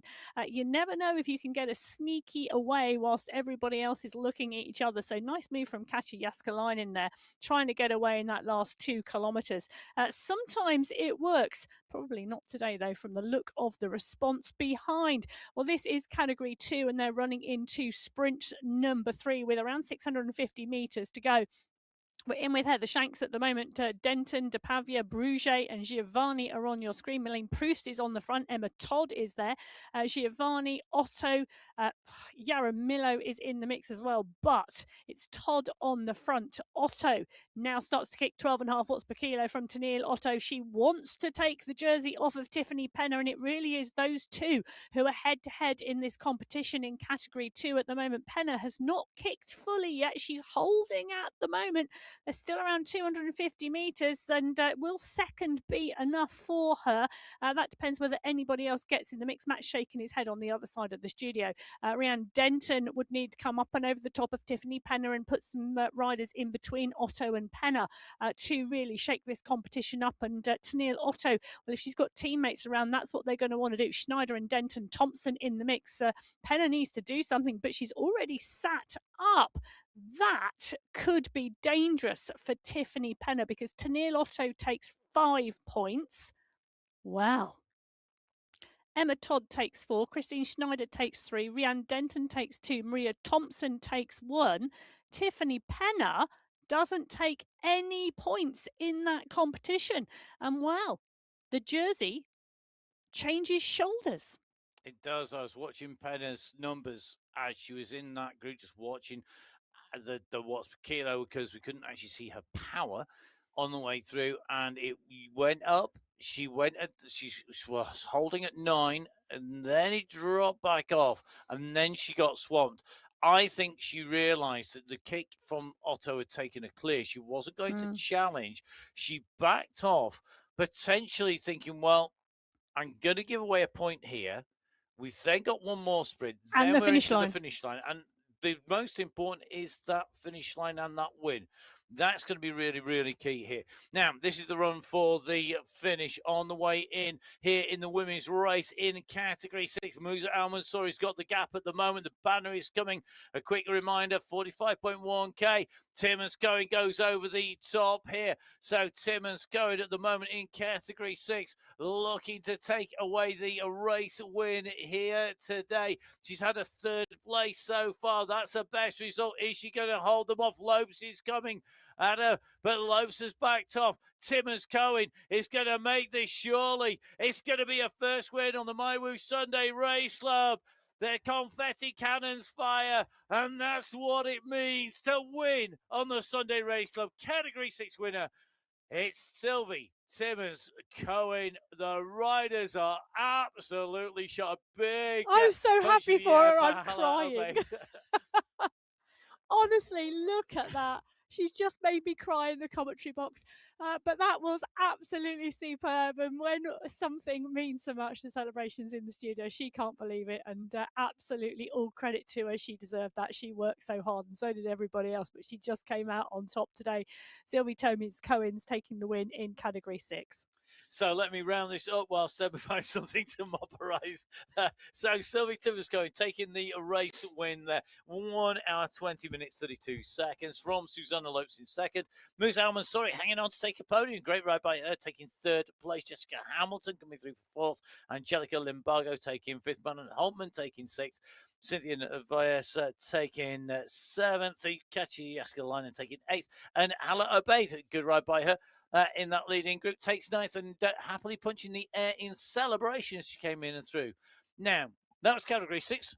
First set of riders away, first set of riders to finish today. Good riding by them. As category 1, Francesca Tomasi has, wait for this, 13 seconds. Come on, Francesca. She's going to take this checkpoint on the sprint here. She's got the gap solo here because Alberg is battling with Walensky for the sprint competition in category 1. Walensky's got the maximum points. She's got 10 points. So Alberg with 7, so is Gallegos. As they come in through underneath, Alberg is going to go add some serious points in there. But let's first of all round up the checkpoints at the Alwathba Lake on the second of our laps here in each of our race categories. Eventual race winner Sylvie Cohen taking this checkpoint on the way through to victory. Her time there 54 minutes 38. You can see Sudabayo, Hyde, Vass and Otto. And now Francesca Tomasi taking away that checkpoint. Tomasi going through in 47 minutes and 7 seconds. Well, interestingly, there is a gap behind Francesca Tomasi, but one of the things I'm looking at are the average watts per kilo to that point. They're 47 minutes into the race. Francesca Tomasi has been really aggressive. Her average watts per kilo are 4.3. We've seen her push on the front and continue to push. We've also seen other riders do that as well. Now, compare that to, she says, Mina Kloisen, Mika Soderstrom, 3.3 watts per kilo to that point in the race. They've been sat in the draft and letting everybody else work. Bridget Kiddle, 3 watts per kilo. Another rider who's been sat in the pack. What's Jennifer Gothlander? Jennifer Gothlander at 3.5. So some real differences there in terms of, for me, Mika Soderstrom took the win here last time. She launched that final sprint. She's sat in the pack. That's her strategy today. And you can see that from how the race is unfolding. Who is following which strategy? Francesca Tomasi out front pushing hard. And it's going to be interesting to see the pack behind now. Tomasi sitting at that good, strong time trial pace. She's sitting just over 5 watts per kilo. But the gap has come down because of that sprint behind. So Walensky taking 13 points overall so far in that sprints competition. Alberg with 11, Gallegos with 7, Tomasi with 5 because of that win. Gothlander 2, as has Fuhr and Kolczynski, and on 1 point Brown, Hermansen and Correa, with Tomasi being pulled back by the power of that pack just coming through. The gap going from 14 seconds to 4 and going to bring Tomasi back in. Meanwhile, Brooke Donoghue at the moment on the move on the front, 4 seconds clear. Van der Acht is on her heels, so is Rapaz. I don't think, though, they're going to stay clear, but this is a good move as they head in towards the finish because they're not far off catching some category 5 riders on the way to the finish. Well, they're not. And there's 21 riders still in that leading group in category 4 with 2.5 to 2.7 kilometres to go. 21 riders is a big sprint to, to think about winning. Trying to go clear could well be a great strategy. I think one of the things that you've got here, category 5 have to think very carefully about this because at the moment they're riding at zone 1, zone 2. They're doing 29 kilometres an hour. Category 4 are doing 35 kilometres an hour. Now, okay, the gradient's fractionally different. There's not a lot in this, though. And category 4 will catch category 5. And it'll mess up the category 5 finish. If category 5 want a clean finish, and that is an if they want a clean finish, they have to push now. In fact, it may already be too late. If we're going to see if you want category 5 in that category 5 group to come in with a big bunch finish because you fancy your chances, and the more confusion there is amongst everybody else, the better. carry on doing what you're doing, because that's where it's going. And there will be riders in that category. They'll be completely aware of it. And the riders in that category 5 pack will be making those choices. And for some of them, having category 4 catch and trying to jump onto those riders and utilize that moment in the race will be something they're looking for. But it's really interesting to see the very, very different strategies playing out in these 2 races. Category 5 on the left, category 4 on the right. Donahue and Van der Acht are doing a brilliant job here of pushing away in that category 4 race. And Karen Van der Acht, let's just remember, came up from category 5. She took the win there last week. She's got into the mix, and I'll tell you something. You always want to say Van der Acht, what a move. She sat in that pack the whole race. It's her first race in category 4. Donahue has gone down the road, and Van der Acht has gone, well, why not? Yeah. I'll go too. Yeah, definitely. And you just the way it's a great way to string this out. Now, category 5, just starting to see a move come off the front. Alma Mongelli on for a long one here. Interesting move. He's going to shake this up now, opening up the gap on the front. Alma Mongelli, a rider who's taken 1 win on the Sunday Race Club so far. 2 second places, 2 third places, 5 podium positions so far. 3 other top 5 positions as well. Can Alma Mongelli instigate this, shake this up, take the sting out of the sprinters? They know the danger. Look at this. All of those big sprinters are now looking at this. Dobbins is coming across. So is Sudabayo. And Mongelli here has made them work. They've had to put in an extra effort here, extra early in this run in towards the finish. This is the run for the line, though, and Dobbins has gone for this. She came through. She's had to back off. It's such a long way. They've got to get to the 45.1k marker. 400 meters to go. Now Sudabayo is on the front. She doesn't want to take it on. Shuts down to 3 watts per kilo. They don't want to go too early. It's a crosswind. It's not going to make a huge difference here.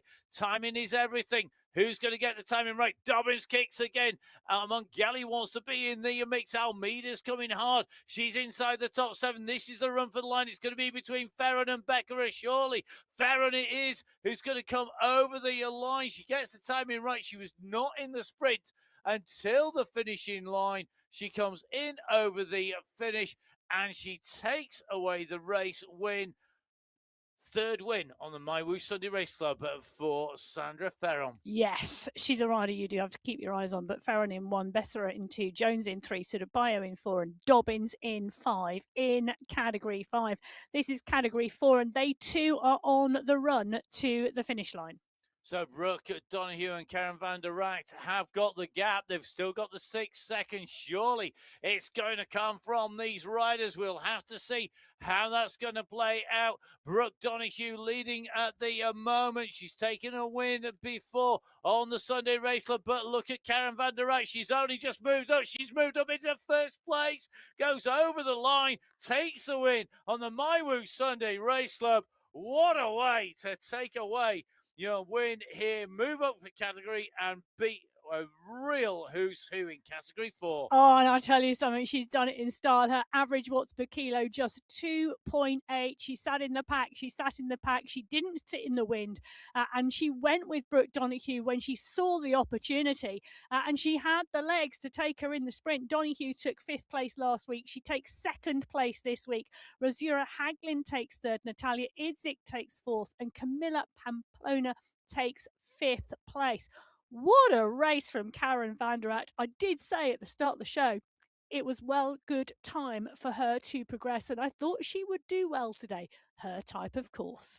Yeah, Karen Van der Acht taking away smart top spot there on the way through in Qualifier 4 and 3. I would be very interested to see what she does when we come into the big climb next week of the Yebel Yace, one of my favourite race routes here. I love our big mountain top finishes, I have to say. I think we should always have them somewhere in the month. I'm just not going to say every race in the month. Now, time to look at category 3. They're going to be our next set of riders coming in to our finish here today on the MyWhoosh Sunday Race Club Category 3.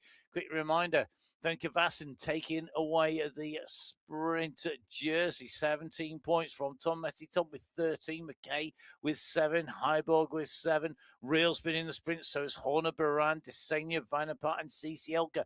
They scored sprint points so far in the race, but this is the most important finish that they're going to have to sprint for. This is the run for the line in Category 3. This is all about making sure that you get yourself in the right place at the right time. Horner is leading this at the moment. Hadlock surfing the wheels. So is Desenia here. Tuma at the moment onto the front. Now comes Hill. It's still a washing machine on the front. You still got that churn. You still got that spin round. We're starting to see this open up. Who's going to go? Now McKay comes onto the front here. McKay leading this out on her way in towards the line at the moment. Can she hold them off? She's got a few more meters to go. She's yet to take a win on the Sunday Race Club. Is today the day that it's going to happen? They're coming at 9 watts a kilo behind. Hadlock's chasing in second place. Has she left it too late? McKay holds on. McKay takes her first win on the MyWhoosh Sunday Race Club. She does it in qualifier number 4. She holds off a fast finishing Angel Hadlock, who collapses over the bars. Yeah, so Helen McKay takes the win, 1 hour, 11 minutes, 46 seconds. Sabrina Horner in 2, Angel Hadlock in 3, Eva Essler in 4, and Marie-Pierre Berard in 5th place. That was a 21-up sprint. Wow. So 4 categories. The first 4 categories to set off are the first 4 categories to finish, with 2 categories left out on the road at the moment. As we've seen, getting the timing right on that sprint, potentially having enough sliding room if you're in a breakaway could help, but we are starting to see riders really battle here. Interestingly, Category 1, Camilla Alba goes through, takes the green skin suit there at the 37-kilometer mark in the last sprint of the day. So in terms of sprints in Category 1, it's Alberg with the win from Filensky by 2 points, 12 points to 10. We've got Lagos in 3rd, Meda in 4th, Stewart in 5th, Gothlander tied in 6th place with Brown and Kolchinsky and London, with Hermansen and Gorea in tied for what is going to be a 12th place. The points actually updating as we speak, so very, very close. But at the top, no change. Maximum points, Alberg from Filensky. Yes. And interestingly, Gabby Guerra sat on Tomasi's wheel at the moment. We've not seen her in any of the sprint competitions today. She, for me, must be targeting the finish. Brodie Chapman, I think we may well see her come to the fore. I think she probably learned a lot last week in her first race. Stephanie Meda is still here in the mix. There you go. We're going in with Tomasi, Guerra and Fua at the moment at the 38.3 kilometre marker. The run for the finish line is what is up now. And in this pack, well, I was going to say all of the riders. We've lost one rider from this group. Brigitte Falensky is off the back of the pack. She's not in the 21 rider leading group here.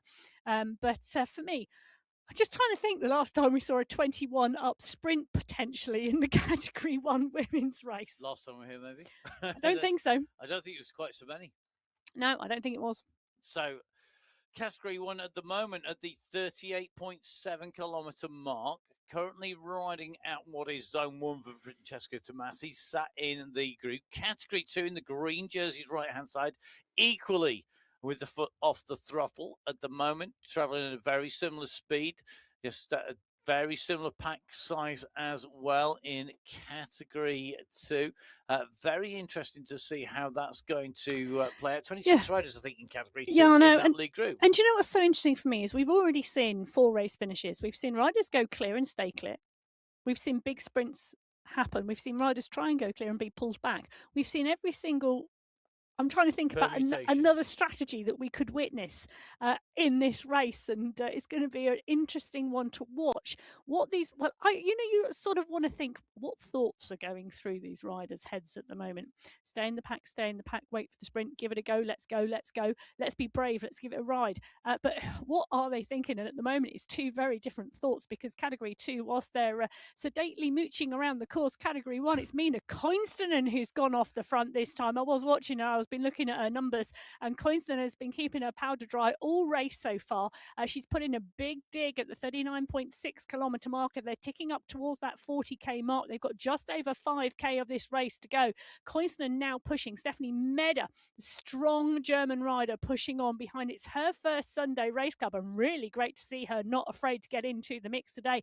Mika Soderstrom, who for me has got to be one of the favourites in the sprint coming into the finish line. She took the win here before, and I know her team will help her. Expect to see Lisa Hermansen go off the front, but they're off the front potentially for the Soderstrom overtake. But those two are lovely 1-2 normally, and it's great to watch. But there you go, Mina Koinstinen, we drop in with her. She's back in the pack, but she's made the group respond. They're not sitting there thinking anymore. They're having to work. I don't think I would discount Stephanie Meadow. I mean, I know we know she's a great climber. We saw, you mentioned earlier on, she's got that climb. But in that response to Mina Koinstinen's attack there, she showed why she's so good. Made a 6th place in the German National Championships on the road in 2025. She's a rider who finished ahead of World Tour riders. Not slash, but the quality, some real class riders. The quality of the Category 1 women's race field. I mean, we'll talk about the men's in the men's race, but the quality of the women's Category 1 race field is world class. It is. It is, and I think that's one of the things, isn't it? Where if you can be a world class rider and you can be right up there, but you've got it takes time to adapt, to come over, to change, to get the feel of it. It's the same as when you change riding in different regions around the globe. Yeah, Christine Schneider on your screens at the moment. All the medals hung up in the background, the photos of the races as well. I love that. An inspiration board behind you as well. Absolutely brilliant. Now, she has got a great turn of speed and could be one of the riders to watch here in this finale. But Heber Smith is there, Bergen is there, Wiseman is there, Thompson, Otto, Svardström, Bruget, all in the mix. And those sprinters, well, I think we may start to see someone go long. And just as I say it, Vanessa Murray goes off the front of the pack in Category 2. There's a number of riders who won't want to be in that group when the sprint unfolds. But Vanessa Murray really pushing on at the front here. Alice Lethbridge looks like she's responding from behind. So's Yara Millo. She's another one of those riders who goes under the radar a little. Murray getting the timing really right here. She's just doing this coming into the left-hand turn. She got into a tailwind section where the disadvantage of being solo versus the pack is going to be diminished. Murray going hard here, and the response is coming. You can see here, you're watching riders in zone 4, zone 5 responding to Murray, who's flat out here. She's right up in zone 6 at the moment, pushing hard to get into that finish. This really interesting here. Great move to get the timing right. She'll go around that left-hand turn. The wind will change direction, but the gap, she's made some legs, but I don't think it's going to be enough. She's not got enough of a gap, I think. And I think the problem is now Murray's expending a lot of energy now when she could almost sit up, wait, and then go again would be a better option. I think she'll persist until she goes around the left-hand turn. But I think at that point, the advantage of that tailwind will have slightly diminished, and that is when we're going to see that change. Well, let's not forget, Vanessa Murray is part and parcel of that Riot 2 squad. Lip, Bulwara, Heber Smith, Brooke, part and parcel of that crew as well. Could well be in the mix for a team 1-2. Send someone down the road. They are either give draft to the sprinter or they win the breakaway. It's a great team tactic. Yeah. on your screen at the moment, Sophie Giovanni, Rianne Denton, Anna Svardström, Karen de Pavia, and Anouk Bruget. I'm looking at the riders and I'm looking at their faces. Anna Svardström, very cool, calm, and considered. Giovanni, Denton, up and out the saddle. De Pavia has now got company in the pain cave, keeping an eye on what she's doing. But at the moment, Murray is still 3 seconds down the road. Christine Schneider, Alice Lethbridge, they are all chasing. They are all waiting. Bruget's got a look of intent on her face at the moment to unleash this final sprint.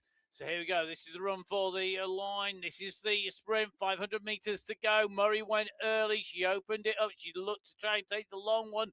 Over the top goes Edquist at 9 watts a kilo. Difficult to hold that to the finish. Svarstrom's coming with Bergin on a wheel. So is Otto. So is Denton. Bruget kicks now. You can see on the right-hand side of your screen. Has she got enough power? Can the French esports cycling champion take away the win? We're seeing the move here. Bergin comes up with Svarstrom. Svarstrom's going over the top. She goes into one. It's Svarström leading this out. Surely it's Svarström. It is. She takes away the win here today.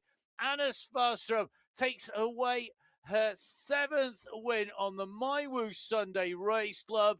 A proven sprinter, a phenomenal sprint, great timing. Oh, she is one strong racer, Anna Svardström, and I absolutely love watching her race. She's taken the win 1 hour, 10 minutes, 46 seconds. Sarah Roach comes through for second. Neil Otto for third. Anouk Bruget takes fourth.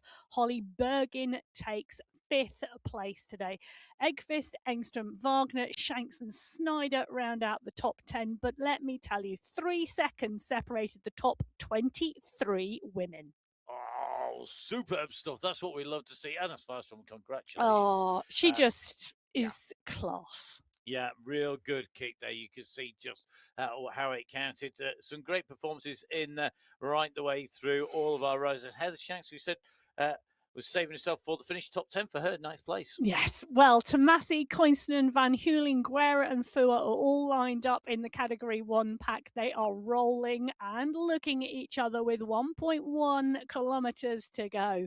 This is going to be a fast finish here, and someone is going to come out on top. But which one of the 21 riders in this leading Category 1 group is going to make it first? Is someone going to go and try and go long? Tomasi is the one I've got my eye on, and she has already started the move. So Tomasi goes first. The chase by Meda. Guerrero is coming hard over the top here. She's going to be answered, though, by another kick. We're just seeing the moves. Tomasi's leading this. How long will they leave it till they put the final kick? Guerra has not gone yet. You can see that on your screens at the bottom. Van Heuling is waiting, boys. So is Fua. This kick is critical now. The move comes. Alberg goes over the top in the sprinters leading jersey here. Camilla Alberg has kicked early. She's thrown the gauntlet down. She's opened up the gap. They're coming behind Koistinen, winding this up at 12 watts per kilo. Alberg's fading fast here. Fua's gone over the top. Will it be Emma's pick for the top? And it is. Catherine Fua takes away the race win here today. I think we're just going to do a double check. Sorry, no, she's got moved over. Fua comes through. Fua's still holding it. Gallegos comes. And Soderstrom, that was so tight. I thought that was going to be Fua's. She had the gap. It wasn't as close as we thought. They came through. The computer is updating in the studio as we speak. That was to the fractions of a second. We just need another update come through. Are you ready? The screen is going to come. It is indeed, and the win goes to Elise Gallegos by 0.058 of a second ahead of Mika Soderstrom. Catherine Fua, who, oh my goodness, she went hard, she went early, but 0.1442 third place. Gabby Guerra, 0.217 of a second in fourth. Jennifer Gothlander coming through for fifth. Mina Koinstinen for sixth. 6 riders under the second. Bridget Kiddle takes seventh place. Lisa Hermansen takes eighth. Camilla Alberg, who was out front for some time, took ninth. Kristen Kolchinsky took 10th. Van Heuling, Tomasi, Meda, Brown, Chapman, London, Stewart, Briggs, Gourea, and Clark coming through. What a finish. I thought that was Fua's. The way that she came past everybody, it was like they're all left. But they weren't, and it's never over until you cross the line. A phenomenal sprint in every single one of our categories, whether people were sprinting from a little group or from the big pack. They really have set the bar high for qualifier race number 4 at the women's race here today. Don't forget, of course, coming up, we have the final qualifier for March. That is the men's qualifier race number 4. And that will be coming your way in just over 10 minutes' time. If you are heading off, then don't forget, download the app on iOS, on Android, or on Windows. And don't forget, of course, follow at MyWhoosh on social media, on Instagram and on Facebook. Don't forget, you can follow Emma at biking_Emma, myself at Matt Fixer Bain. We're going to take a short break. We'll be back just over that 10-minute time for the men's qualifier race number 4. If we're not going to see you till the women's race on that big climb of the Yebble Yates next week, have a great week until we see you soon. Goodbye. Goodbye.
Hello and welcome to the MyWhoosh Sunday Race Club to Qualifier race number 4.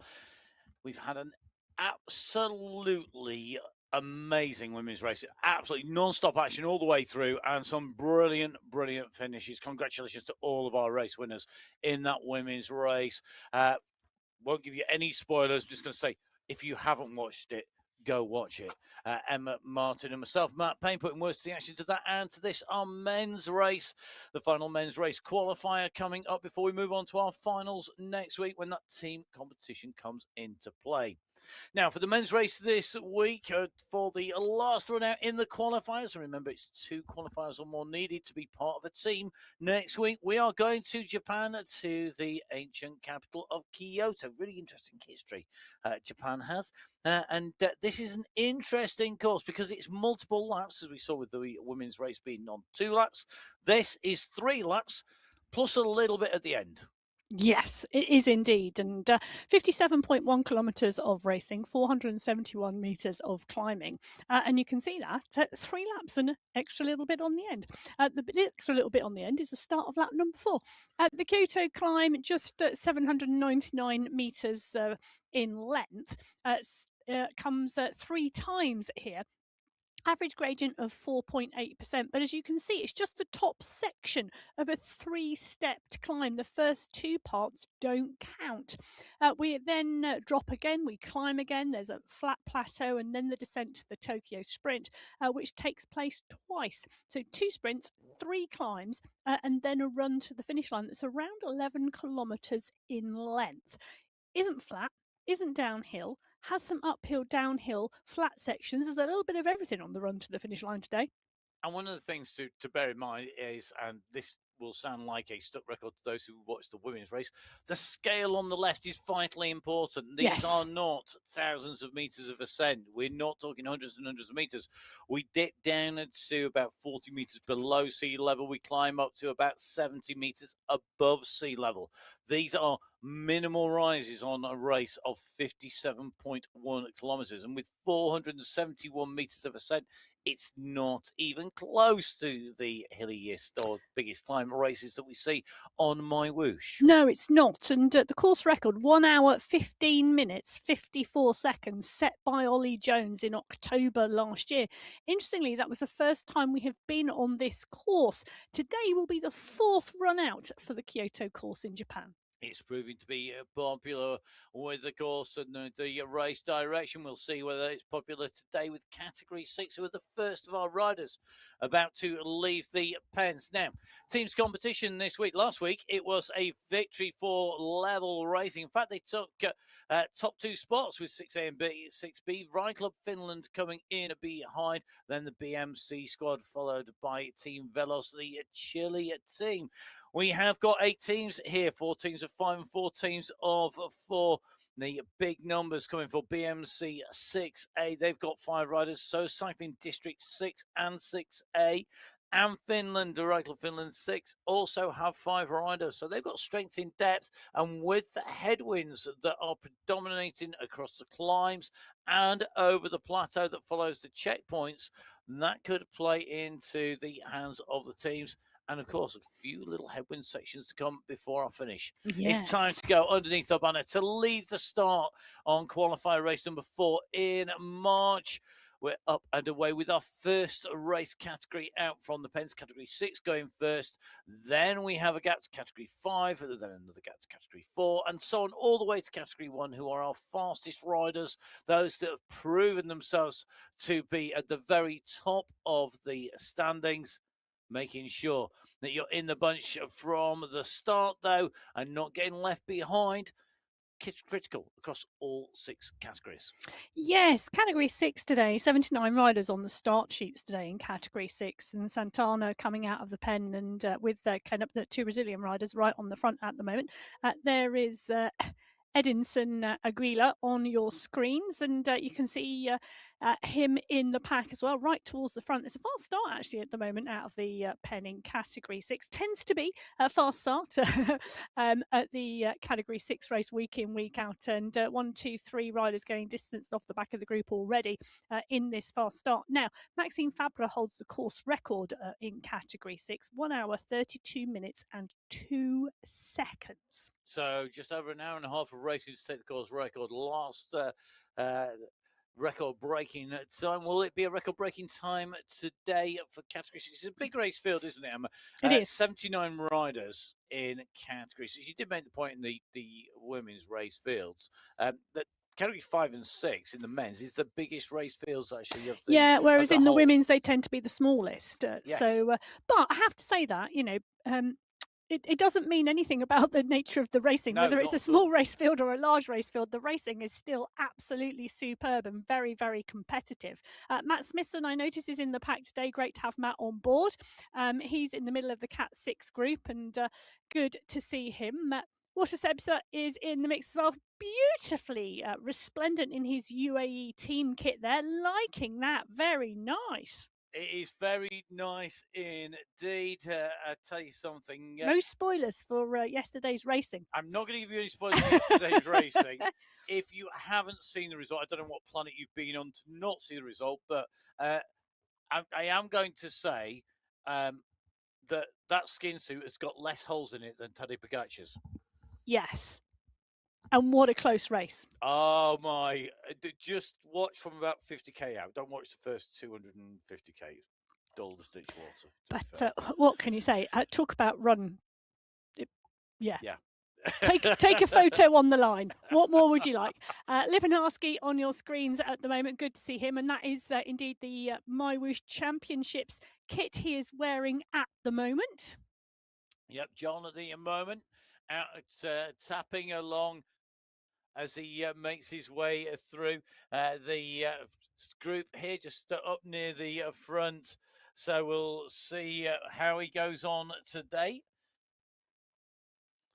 So here in the studios, Emma Martin and myself talking about all of our race action across all 6 race categories. Hopefully you'll be able to keep up with us if we can keep up with the racing. No mean feat indeed, and even harder is actually for our teams behind the scenes. Got to say a massive thank you to the production team.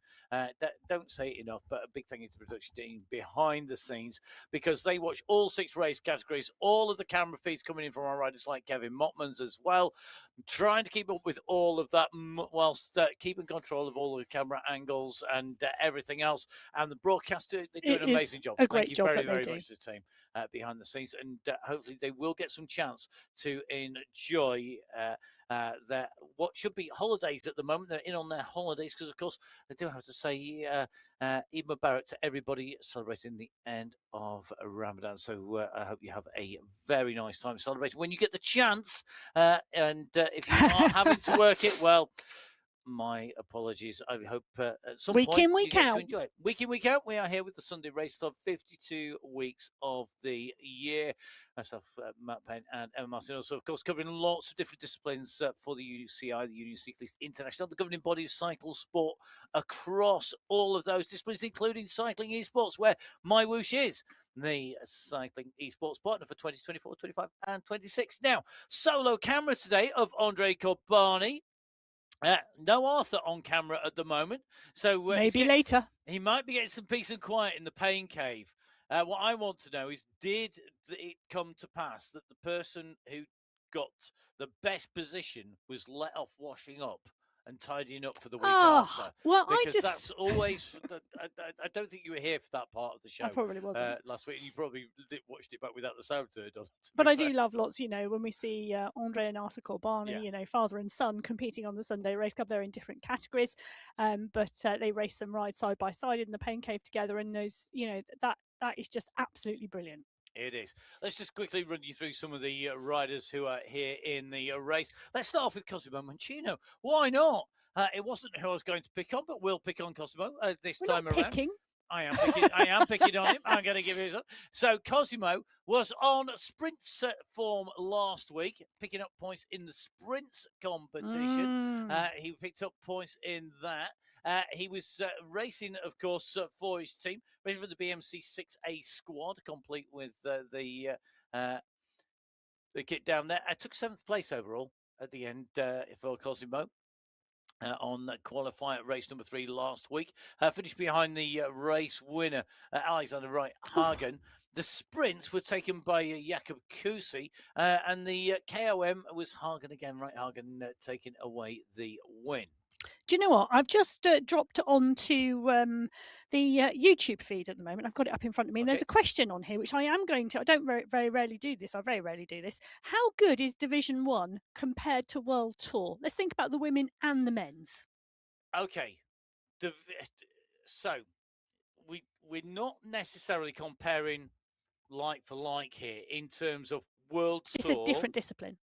And cycling esports. It's a bit like comparing the best cross-country mountain bike riders with the best marathon mountain bike riders. They're very different sports. However, shall I do the men? In the men's race field, for me, you can see the top level is absolutely the best. You've got ex-World Tour pros in here who have adapted to cycling esports, or come from cycling esports, and they will beat them. Tadej Pogacar said, and so did Peter Sagan, we would not race this, we would get beaten. Yes. And that says it all in the men's race field. It does indeed. And of course, Jason Osborne, Michael Vink used to be World Pro Tour leaders and riders, and coming into here. In the women's race field, you can take a look. We've got World Tour riders dropping into the Cat 1 women's race field at the moment. They are competitive, but they are not at the top of the tree. No. The world champion, Kate McCarthy, goes head-to-head regularly out on the road with World Tour riders. She's in the mix, in the sprint, in the top 3, out on the road. She is absolutely of that quality, but chooses to race indoors on cycling esports. She's world champion. The rest of those riders in the mix as well. It is fabulous to see, but it is a different discipline, takes a different strategy. And if you go back to the very first Cycling Esports World Championships and look at the names on the list of who competed, you'll see there was a huge number of very, very strong World Tour riders in the mix and world champions. And they weren't necessarily in the top 3 or 5 or even 10. So that's the top end of the tree. We'll deal with category 6 and maybe the initial category where you join, which is category 6, when you come into the Sunday race. So that's the sort of starter race category, and maybe compare that and give you an idea of that in comparison in a short while. Category 6 just going over the top of the climb, as we saw there on the MyWhoosh Sunday Race Club before they drop down into the Suzuka circuit. So the first of our checkpoints being awarded. But we're going to dive very quickly onwards because Category 5 are already in the pens and waiting to go. Category 5 teams, it was Cycling District who took the win last week from the Level Raiders, who were sandwiched between Cycling District's first and second team. The Cycling District 5A and 5B teams both have 4 riders this week. BMC Rule 5 have 5, as do Level 5. And 2 teams of 3, the MPCC team and the Lone Bikers team as well. 6 teams in total racing this week. The question is, can Cycling District repeat that with 2 teams inside the top 3 when we get to the finish? Big team representation out on course. We're into the final moments of countdown in Category 5. The first step up from Category 6. It's time to go racing, to go cover the 57.1 kilometres, of course, to ascend 471 metres. Time to go. Well, Category 5 go up and out of the pen. We're in with Dieter Zimmermann at the moment, one of the 68 riders on the start sheets in Category 5. Those light blue jerseys coming out fast from the pen, Zone 5, Zone 6. The push on the front is really interesting at the start. You won't win the race at the start, but you could well lose it by being off of the back with the speeds that these packs are rolling at. Finlay Reddington, Harrison Bailey. Just dropping in with Luke Kendall. Look, there's 2 riders in the pain cave. We were just talking about this earlier on with the Corbanis. Fabulous to see you 2 as well.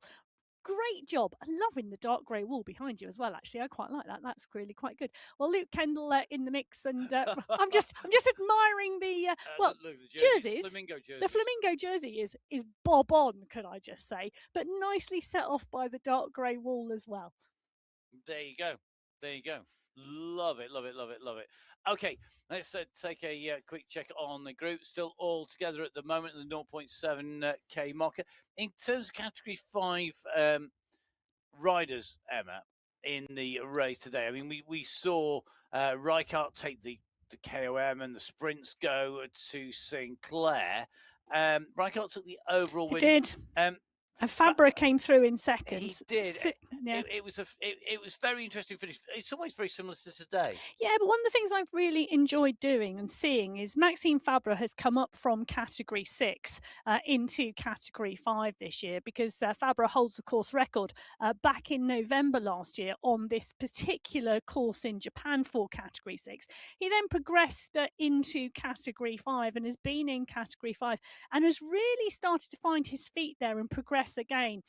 And you know, that finale last week, Reinhardt, Fabra, Silva, Piera and Gavira coming through for that top 5. Really great racing, and I do love watching that progression. It is absolutely brilliant. Well, Ibrahim on your screens at the moment, Felix Reimer, Miguel Fijo, Harrison Bailey on the front of the pack. The pack has pulled back a little bit on the pace. They're down to about, well, you can see they're down to zone 3, zone 4. So the initial fast start settling down now in Category 5.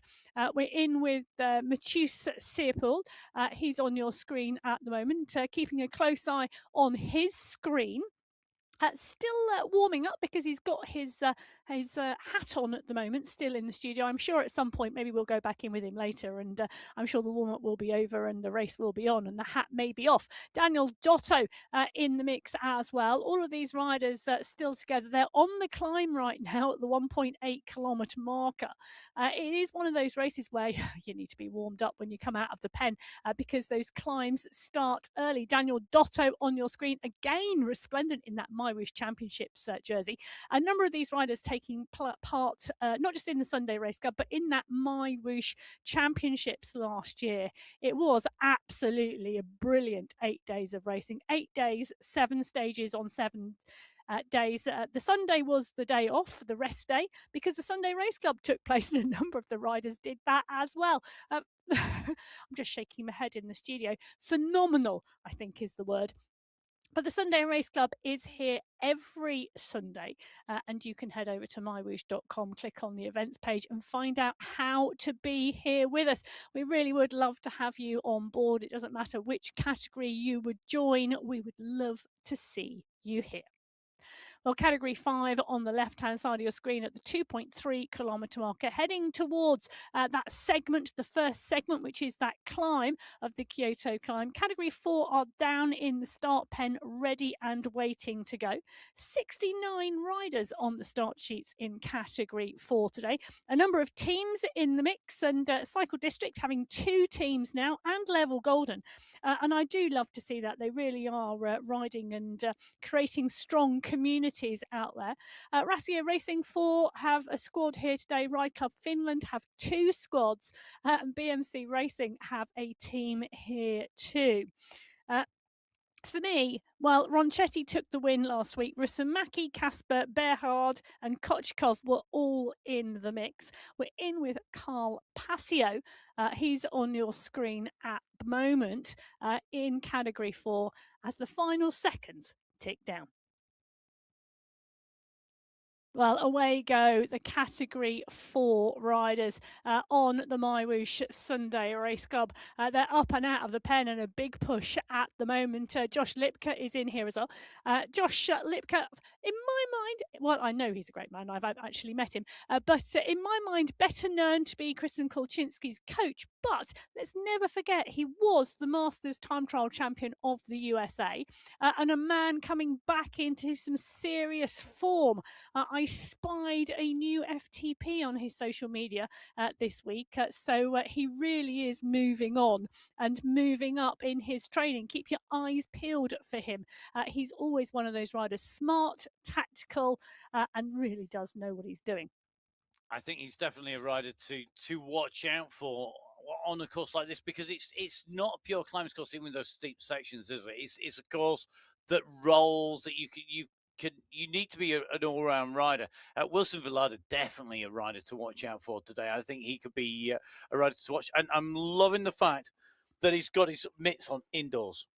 Well, it's sometimes cold with that fan. I sometimes wear my mitts indoors. It's not for me about it being cold. It's about It's for me.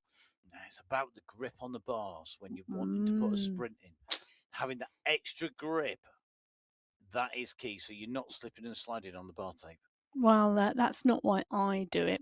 And I normally do it in the winter. It takes all sorts. To stop my hands getting cold, because I like the fan on. I mean, that is the normal thing with gloves, isn't it? Let's face it.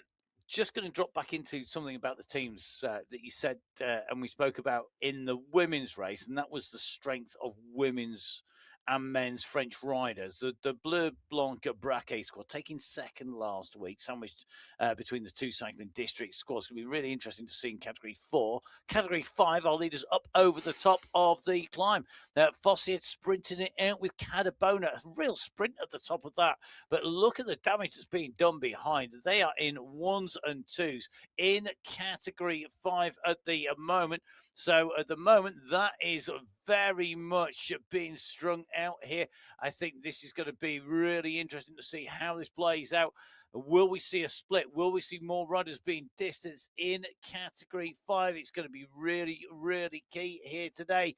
Who's going to be able to take this away? Are we going to see Novosad continue to push his at 4.5 watts per kilo on the left-hand side of your screen? And I think he's really deliberately making this hard for everybody here today. I think this is a really good move. Meanwhile, Category 4, Francis Pino is on the move as well. So Pino looking to stretch this out. Category 4 on their way at the moment. They're at 1.9 kilometers, so they're only just about to hit the start of the climb fairly shortly. The climb kicking off, the first step of that climb. And then we have that big plateau. Then we have another step up to the finish. And that's going to be really, really key here today. Let's see how that's going to play out on those slopes. At the moment, just over this little bit of a rise. As we come up, we're going to take this little left-hand turn in, and then we're going to keep on climbing. Now, Leonhardt already out of the saddle. Interestingly, riding the mountain bike. And I do know some really good riders who train their mountain biking ability on the turbo. Really, really, really key. So Kieran Brown is a great mountain bike rider. Yeah, you're right. He uses a mountain bike on his turbo trainer, basically, so that when he's training, he's in the same position. He's using the same muscles that he uses on the mountain bike when he's racing. Because he doesn't ride a road bike; he races a mountain bike, and he uses it for training on the way through. So, really, really key. Well, really key at the moment is going to be the start for the Category 3 riders. They're down in the pen at the moment. 67 riders on the start sheets in Category 3 today, and a number of teams. Now, last time out in Category 3, it was the Peak Power Racing who took away race victory. Only having 2 riders in Category 3 means that they don't have the prerequisite number of riders. Cycling District do. They have Cycling District 3 with D'Souza, Almeida, and Torres, and Cycling District Alpha. Lescanategi, along with Philo and Andrade. The Sandstorm squad of Batty, Miles, and Dummer will be here, and Batty goes well in Japan. Wow. There you go. Well, the final seconds are counting down with Antti Ponni, Daniel Schultz, Walter Clays, Natari Butcher, Torres, all surrounding him on the start line. Well, the lights go green and away go Category 3. They're up and out of the pen. Now, Category 3, it was Termerton last week who took the win from Johnson. Woznos, Ponni and Kansara were in the top 5. But for me, Category 3, Nicolas Fournier, who now is Category 2, holds the course record here on this course, 1 hour, 22 minutes, 46 seconds, as we just drop in with Category 6, because at the 12.2 kilometre marker, that's the first sprint banner, and Ola Warren is doing what the Warrens do, going underneath the banner in 1. He is indeed. So he's just made his way in underneath. He takes away the 5 points as race leader and first through 27 riders in that group. So it's Warren, Gacek, Mamba, Fega, and Hadacek who take away 5, 4, 3, 2, and 1 points respectively in category 6 at the first of the sprints. Over the top of the climb, it was Patel from Mamba, from Gacek, from Hadacek, and Gibson. So a couple of riders just scoring in both the climb and the sprint competition. There were 50 riders together at the top of the Kyoto climb. By the time they came to the sprint in category 6, it was 28 riders together. So between the climb and the sprint, we have a dip and a rise. Category 4 now just coming up to the top of the climb. It looks like Rusty Mackie is going to take away maximum points here. 5 points for him. The sprint is on behind for 4 and 3 points respectively as they go over the top. Cadiz and Hack being followed by Ronchetti and Co as they come in over the line. So Rusty Mackie in 1, Cadiz in 2, Hack in 3, Ronchetti in 4, and Lindebner in 5, taking 5, 4, 3, 2, and 1 points respectively also. Very quickly, I'm going to round up category 5 over the top of that climb as well. We saw Leonard Great Cadabola take the win from Fossiad in 2, Zuna in 3, Novosad in 4, and Laszlo in 5. Yes, 44 riders in the leading group in that category 5 race at that point. 52 in category 4. Category 3 are not at that point yet. We've just been in with Butcher, but Theo on your screens. But a big push coming off the front at the moment at this early marker, and it's Niall Batty going into the first climb. Now, this climb here coming up, the first climb, it's not the categorized climb. That comes at the 3.2 kilometre marker, 800 metres in length. This is the climb before. It's a bit nasty, this course. So 1.7k into the race, and boom, up we go. It's that first step in. Yes, it is. Basically, but then we take a turn in. If you remember the course profile, the climb for the first ascent is different from the second and third in its early stages, with a bigger plateau before the final ascent. So just where we come into the circuit, and then when we go out on the other side. Now, in with Patrick Bloom at the moment, chasing, and now Batty has hit a climb, and Batty is already looking to wind it up. I told you he goes well in Japan. Yes, he does. He does indeed like the course. And Patrick Bloom, Luis Alrada, Nico Cansara is going well at the moment. He had a top 5 last week. I think he'll go well on this course. Daniel Schultz is in the mix, and Walter Clays. Look at that. There is Walter. He was superb last week. Yeah, and you know what? I think, again, this is the type of course that suits him. He likes the shorter, sharper, punchier climbs. He likes the fast finishes, and often Clays is one of those riders you don't see him until the point you need to. Well, he scored twice in the sprints competition. He was second overall to Zach Patterson in the sprints competition last week, and was right up there. You know, he was battling away. He wasn't in that climbs competition. Turmerton second to Wojnas in that. The eventual winner, Turmerton. Yannicki in here, John Yannicki from Brazil, one of our Brazilian riders, with a superb top that I do like, a nice fluo top. Really great to see. You don't just want dull blue jerseys, you know. Oh, I quite like a blue jersey, but I don't like a dull jersey. Don't ask me what jersey I was wearing yesterday. Was it dull and blue?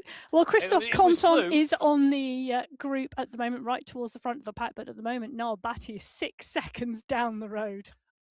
6 seconds, and really working hard on the front here at the moment. 7 watts per kilo from Batty to make sure he keeps that gap going into the next section of the climb. If you compare Batty going flat out on the front, Almeida at the moment tapping around the rhythm, just mopping his brow somewhat. Look at the trophy shelves. Oh, I like that. They are some serious trophy shelves. That beats putting them on your mantelpiece. That'd be a big fire if that was a mantelpiece, wouldn't it? It was amazing. Absolutely brilliant. I just love dropping into people's worlds. So many different worlds around the world. Many worlds around the world. There you go. It's a bit of philosophy for you. Indeed, many worlds in Ember's head. Here we're in the category 3 world with MyWhoosh, in with Jay Howeiler. We're in that MyWhoosh Championship jersey and potentially shorts as well by the look of it. Just out of the saddle, kicking on down as they come on to this next step of the climb. They've pulled back.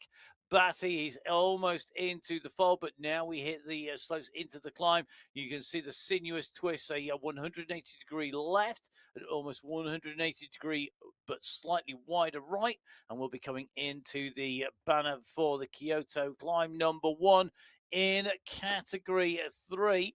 We'll have to see how that plays out as they come in and through. Interestingly, right, do a rider to watch on this course. Yeah, he's riding really strongly at the moment. He's on some really, really good form, and that is fabulous to see. The Welsh rider, Ryan Duma, on your screen, up and out of the saddle, pushing here on this climb at the 3.7 kilometre marker. They're coming up towards the polka dot banner, the end of the first climbing segment. Did you know that the Welsh for dragon is Drake? Is it? Yeah. There you go. Well, Patrick Karlstrom now on the front of the Category 3 pack and pushing towards the banner. There it is. Karlstrom kicking at 10 watts per kilo. Great to see Patrick Karlstrom. He puts on the polka dots. Great move. Gulping in the air at the moment. Nikau Kansara, Henrik Oyer, Stan van Vellegem all behind. But it was indeed Karlstrom who takes away the 5 points. Kansara takes 4. Oyer takes 3. Van Vellegem takes 2. And Holweiler takes 1. 48 riders still in that leading group. So they went over the top, 48 riders in category 3, 52 in category 4, 44 in category 5, and 50 in category 6. But if the Tokyo Sprint tells us anything, it is that there's the climb in and out of the motor racing circuit does damage, because category 6, for example, went from over 50 down to 28. Really interesting to see. So you've got to really watch. This is the dip in to that motor racing circuit, down into the F1 circuit. Drop down off here. We drop down. You see the circuit coming in. You'll see the grandstands at the side. And then you climb back out again. You've got to keep that moment. I'm inspired by Henrik Oyer's well, he's got his MyWhoosh bottle and the shorts, but I'm loving the jerseys hung up behind very, very neatly on the rail. And that's I've often thought the first one up there, I've often thought about doing that. I'm now inspired to perhaps try. You need a big rail, the amount of jerseys you've got. Well, there's nothing wrong with having them all displayed. Nice, colourful shelf. Well, Nick Squilari on the front here with Patrick Bloom. Jakub Wojciech in there as well. Jakub, the brains behind MyWhoosh Info. Indeed, and I've got to say a massive thank you to Jakub from everybody within my Whoosh community, because the amount of work that he does is absolutely phenomenal, and I actually don't know how he does it. And can I just remind that community to never forget he has a full-time job as well. Yeah, he does it for fun. I know. Well, Nick Squilari is doing this for fun, and he's one of the riders with a great turn of legs, and this could be his type of course today. I'd keep your eyes on Mr. Squilari. You need to be up near the front of the race to keep your eyes on him in the racing category 3. We're going to head over, though, to category 2, our penultimate race category, to head out on to race route. A real star-packed set of riders here today.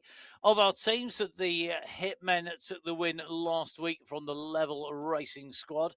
Level Racing up against the teams from Beast Mode and Friends. Level Racing have 5 riders: King, from Christensen, Glavik, and Bakken. The Beast Mode and Friends have 4. That's Theme, Yazbek, Santo, and Walter. With Cycling District 2 and Level Elite, both with 3 riders. The Cycling District, that's Pinto, Machado, and Coimbra for Level Elite. And that is Gombert, Cahill, and Becker. A number of teams out there with 2 riders. I think today it's going to be really interesting to see how the Hitmen do with just Graves and Coyston. How the UAE Clan team get on with Mr. X100 and SS. And of course, come Riders of the Storm, Kaplinski and Kanya, take them on.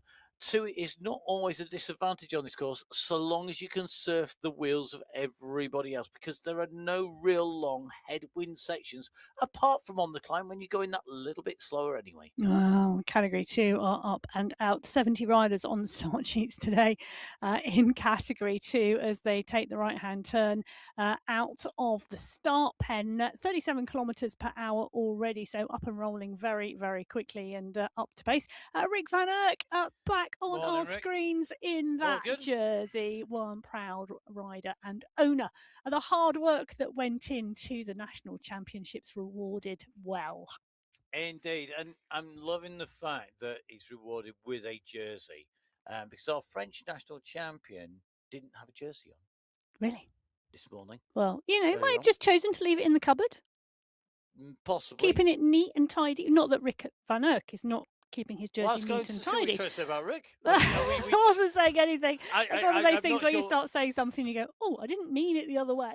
I was going to say he's got a good line in washing powder to look after that jersey, because the Keep white it is sparkling. it's very sparkly. But as you would, his pen cave does make you think he is a neat person. Now, the man whose microphone matches the Canadian flag is Benjamin Brignall, back on our screens once again.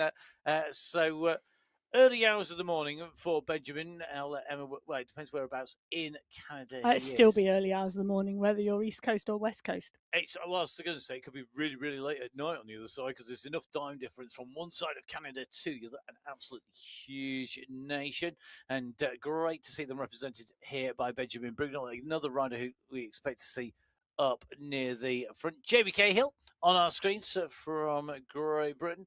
The Cahill at the moment just nicely tucked in here. Gomber, Kalman, Brignall, Adar, Brignall in there, Ridley a little further back. You can see how fast it moves, though, here. There's so many riders in contention at the front. First to 30th could take you the blink of an eye, because we've so many riders in Category 2 so well matched. I know, and you can see just one rider off the back on that top right-hand corner screen. Really does give you the good overhead shot of what is happening, and will be useful during some of the climbing sections later on the course and on that run into the finish for our viewers. Well, Machedo on the front here, Ospina, Cahill, Kaplinski, all in the mix. SS Jones and Yazbek there as well.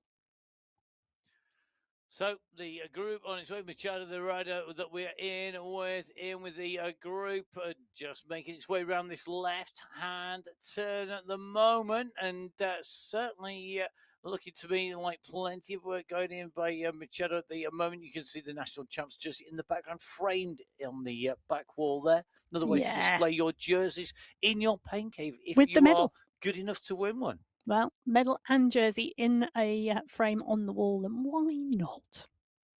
Why not? Well, at the 2 kilometre marker, they are settled at the moment, coming towards the top of the first climb. The first step of this climb here, the Kyoto climb, a 3-stepped climb that we'll see the full range of later in the race. So they come out of the start pen, and at the 1.7 kilometre marker hit the first step, and then the main climb, which is just 800 metres. Look at that, Mr. Yazbek. That is seriously good. Love it. That is one serious background there as well. No fuss, no fee, just right. It's MyWhoosh. It is indeed. And Gal Yazbek there takes away today's prize, if there was one, for the best on-brand message in the paincave.com, possibly ever. That is so good. I love it. Brilliant, fantastic. It's to see. And let's not forget that Gal Yazbek, to be honest, has got, you know, he's probably one of those riders that could beat a certain Mr. Sagan, who is there in the background at the moment. Well, if Peter Sagan wants to take on Gal Yazbek, if he I'd like to see up that. to the challenge, I will happily put words to the action with Emma to that challenge. Oh, that would be so cool.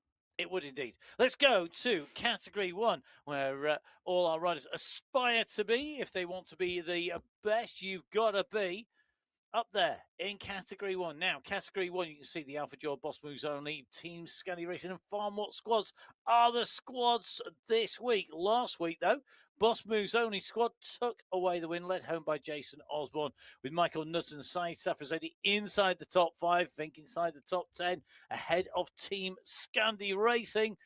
The Scandi Racing team, 8th, 9th, 17th and 26th. Not their day at the office. Will today be a better day? Or will they be thinking they like something out of a sitcom? We'll find out. Who's going to be our hero? Who is going to be the villain of the piece? Who is going to keep us entertained from start to finish? Category 1 out and away. 57.1 kilometers here in Japan on the Kyoto course. 471 meters of ascent. 3 climb checkpoints, 2 sprint checkpoints, and then that finish line on the way back up on to the Kyoto climb, coming back into town.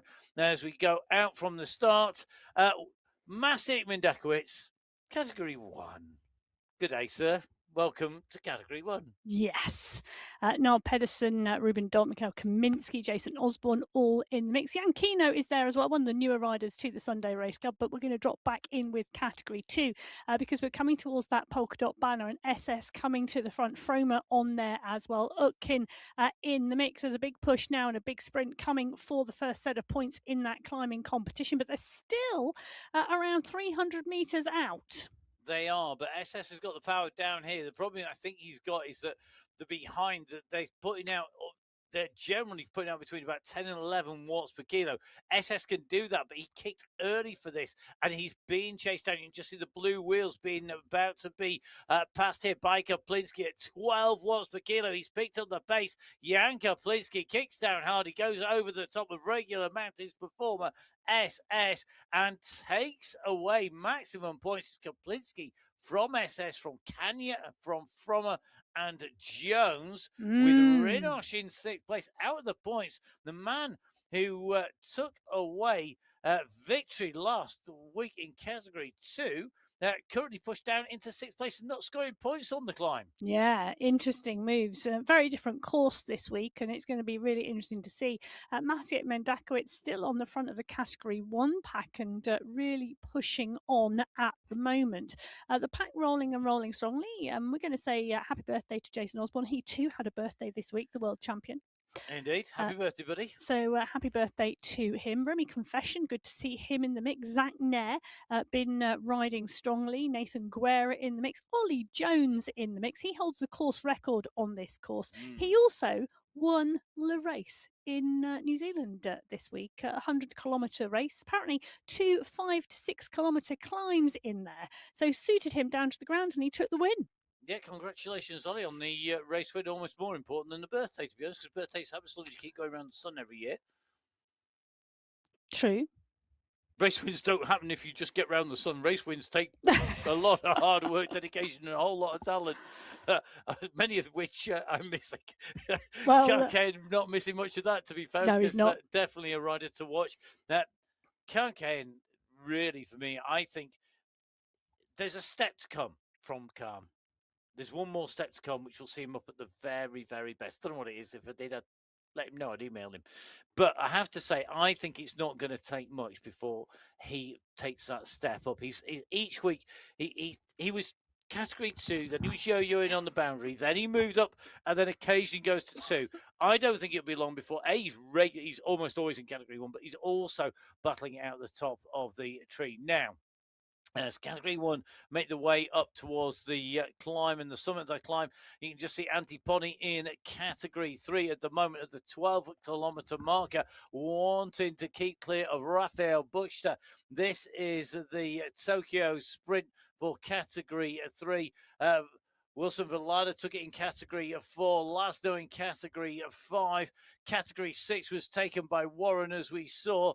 Category 3, it's coming down to Buchter versus Pony. Pony's long run is not going to pay off. Rafael Buchter knows he's done enough. Sits down back in the saddle. Nice riding there as he comes in and over. So Buchter taking away a top spot on that sprint from Pony, from Bloom. Interestingly, Patrick Karlstrom, after racing so strongly on the climb in there, and it's absolutely destroyed the race field. I know. It's in bits and pieces behind the race leader at the moment, Buchter. I was going to say that because when we saw them go through that first climb checkpoint, there were 48 riders in that leading group in Category 3. We've now got a 15-second gap, so 6 riders off the front, 15 seconds, then 39 riders. So the transition between the first climb and the first sprint really making a difference. So Buchter, Pony, Bloom, Karlstrom, Almeida, and Van Wellegem, your 6 leading riders in Category 3. Category 1, we're in with Pavel Skirski at the moment. You can see him dancing on those pedals. He's off the front of the pack. They're coming towards, well, they're now on that climbing segment, but it's only 800 metres long. So Skirski, Ruben Dont now closes it down. So does Jason Osborne at 11 watts per kilo. It's short, sharp and punchy. So Osborne launches the sprint. Ruben Dont responds behind. So does Bjorn Andreas and Ollie Jones kicking at nearly 13 watts per kilo as well. All four of those riders going up and over the top of Pavel Skierski. Pedersen is also sprinting at 10.5 watts per kilo. It's a climb, but it's not. It's a sprint. It's a sprint on a climb, on a sprint on a climb, on a sprint on a climb, but it is going to come down, I think, to who's got the most power. Can Jones out sprint Osborne? Andreessen's coming behind as well. Not all that far off. Ruben Dont has got a good kick on him as well. Don't discount Skierski.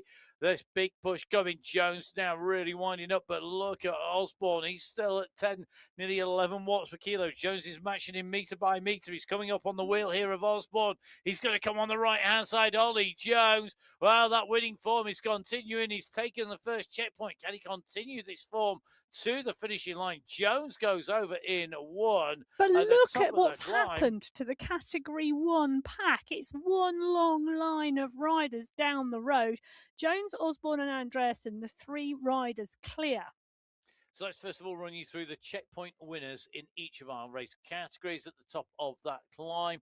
And the notable thing with our winners that you can see on screen is that the Category 4 race to that point were quicker than Category 3 by some 10 seconds. And that is the only mix-up in terms of time. So Category 4 clearly working hard all the way through the flat and onto the climb, and more variation in pace in the Category 3 race. Meanwhile, Category 1, let's round you up the race situation with Emma first of all, as these leaders go over the top, continuing to push. Well, they have gone over the top, but Ollie Jones went through and took the 5 points on the polka dot skin suit. Jason Osborne went through for 4 points. Bjorn Andreessen for 3. Those three riders, 7 seconds clear of the chasing group.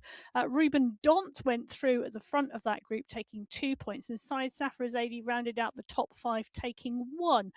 But after that 7-second gap, that chase group, 25 riders, then we have a group further back now already. So within that first 4 kilometres, the Category 1 pack split a little.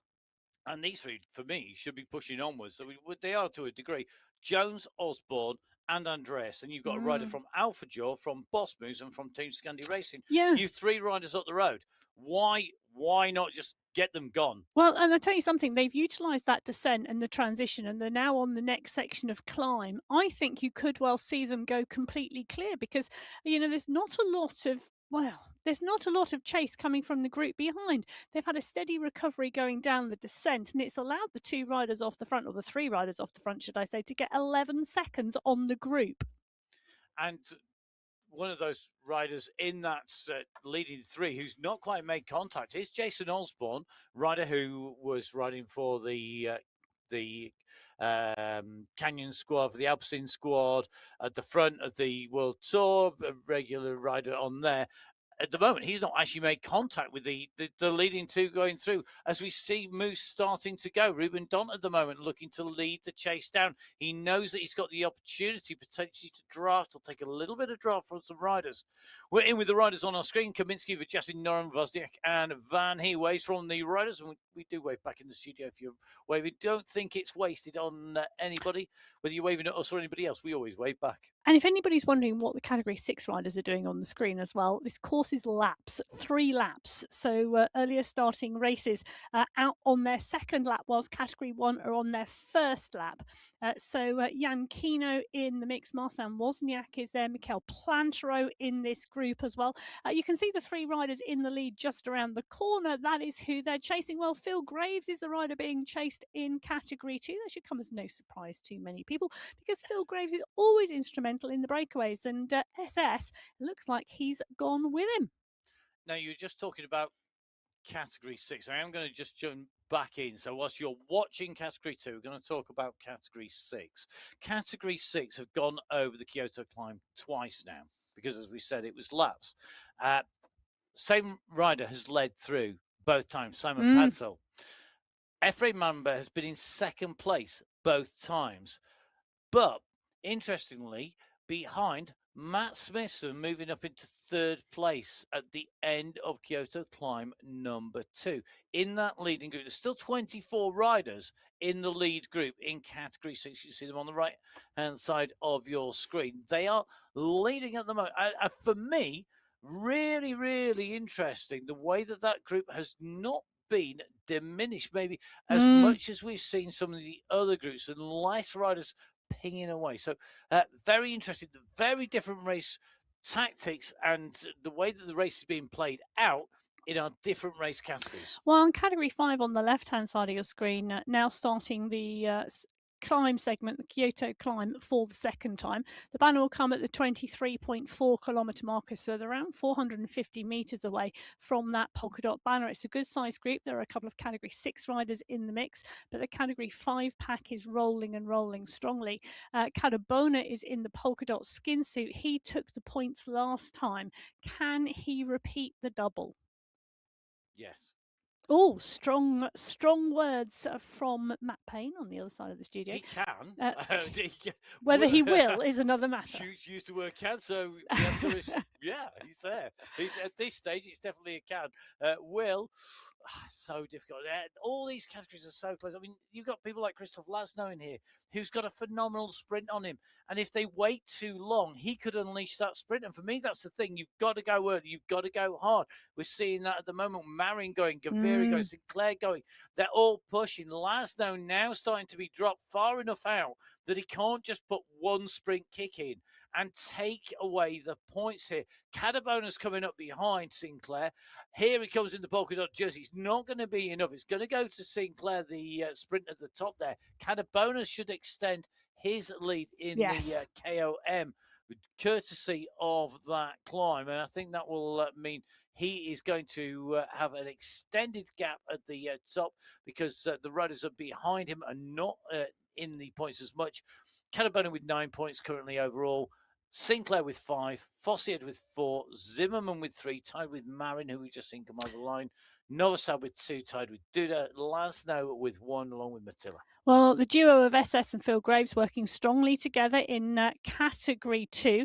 The call coming from Phil Graves again to SS. Come on, let's keep it working, keep it rolling. They're 17 seconds clear.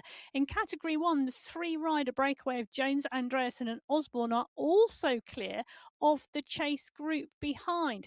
So category 1 and category 2 groups going clear at the moment. Category 2 at the 12 kilometre marker. They're coming up for the first sprint checkpoint, and it is first across the line, not fastest through the segment. So the first one of these 2 riders who goes through the line will put on the green skin suit. They will indeed, and take away that checkpoint prize as well, and that's worth taking away. Now, Phil Graves clearly wants that. You could just see he just kicked at 10 watts per kilo. Phil Graves kicking in a sprint. It's happened today. Put the date in your diary. He goes over the line. He takes away that sprint. He takes away the checkpoint from SS, but now they need to come back together again. Hostilities need to be put to one side. Get on with it, you two, and ride. You've 24 seconds. I mean, brilliant riding by Phil Graves and SS. They really have, and I use a phrase from the women's show, grasped the nettle. They have indeed, and the nettle is not stinging hard at the moment. Phil Graves, SS, 17 seconds clear. Johan Shatti coming through for third. Machado Damsgaard in there as well. And then the chase group, 47 riders in the chase group. So 2 clear, 47 riders out front. Well, when will the 47 come together and chase? It's a bit tricky, isn't it? Because when there's so many riders in the chase group, they end up looking at each other and expecting somebody else to take the chase. But at the moment, Rinosh is up the front, Damsgaard, Yazbek are there. In fact, Jan and Gal Yazbek are both in the mix. And there's a bit of a stretch now on this group. They are indeed, or they seem motivated now to try and bring that group back. And it's one of those things when you've built up the pace, you've built the speed up because you're going for the points, or because you don't want to be distanced by people going for points in that sprint. You don't want to be dropped off the back of the group. Once you've built up that speed, you kind of think, well, I might as well carry on now. It's a huge gap, though. It's 350 metres. Yeah, really interesting. Now, both Yazbek brothers take away the prize for the best background there, because Jan and Gal both have the poster in the background from MyWhoosh. Absolutely brilliant to see. Need I say more? So, yeah, giving Yana Waves and Gal in there. Both very, very focused riders. Both right up here. Could be a day for either of these two. Yeah, I agree. I'm not gonna choose between them. No. It's not happening. I'm not doing it. It's no way. I think. Sorry, Emma. Just to go back to your point about the chasing group here. You've got so many riders here. I think if they all just did a little bit, they'd be there. But the problem is, you don't want to. If you're sat in here and you expend energy, you're taking that energy, you use energy that you could have done with later against all these people. And there's always going to be a passenger in here. There's always people not working. And there's going to be some people who do zero work. Yes, because for those people, it will be their strategy. There will be their race tactic to do zero work until the end. Jakob Björklund on the bike at the moment. You can see there into that pain cave. Very clean and tidy space, and clean, tidy space, clean, tidy mind. I should learn from that. But category 2, rolling and rolling strongly. Björklund part and parcel of this group. Ridley is there as well. Utkin is in the mix. Bjarhead is with him too. The pack, well, Kaplinski is in the polka dots. He's in that mix as well. But at the moment, the chase, well, Fournier is in there. Nicholas Fournier, one of the riders who will want sprint to happen at the end and will want to stay in the group until that happens. Tatu Koivunen as well. I think for me, he's another rider who will want it to come to a sprint, and he won't do a lot of work until he gets there unless he has to. Don't disagree at all. Don't disagree at all. I think we these speculative one rider moves, two rider moves, it's just not going to trigger enough of a response. I think you need two or three. If two or three riders chase or attack to bridge across, and they've got enough names in there, then it'll start to go. And we're just starting to see the kick now come in. You can just see it lining out a little bit here. Fournier's right up near the front there, actually. I think that's his is a name that everybody is always worried about because they know that he can sprint, particularly if he goes into a little group. He could be right up there. Now, we're going to go back into category 1, which we haven't been in with for a while.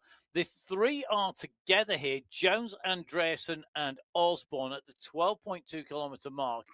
Jones looks like he's after checkpoints here today because he's winding it up on the front.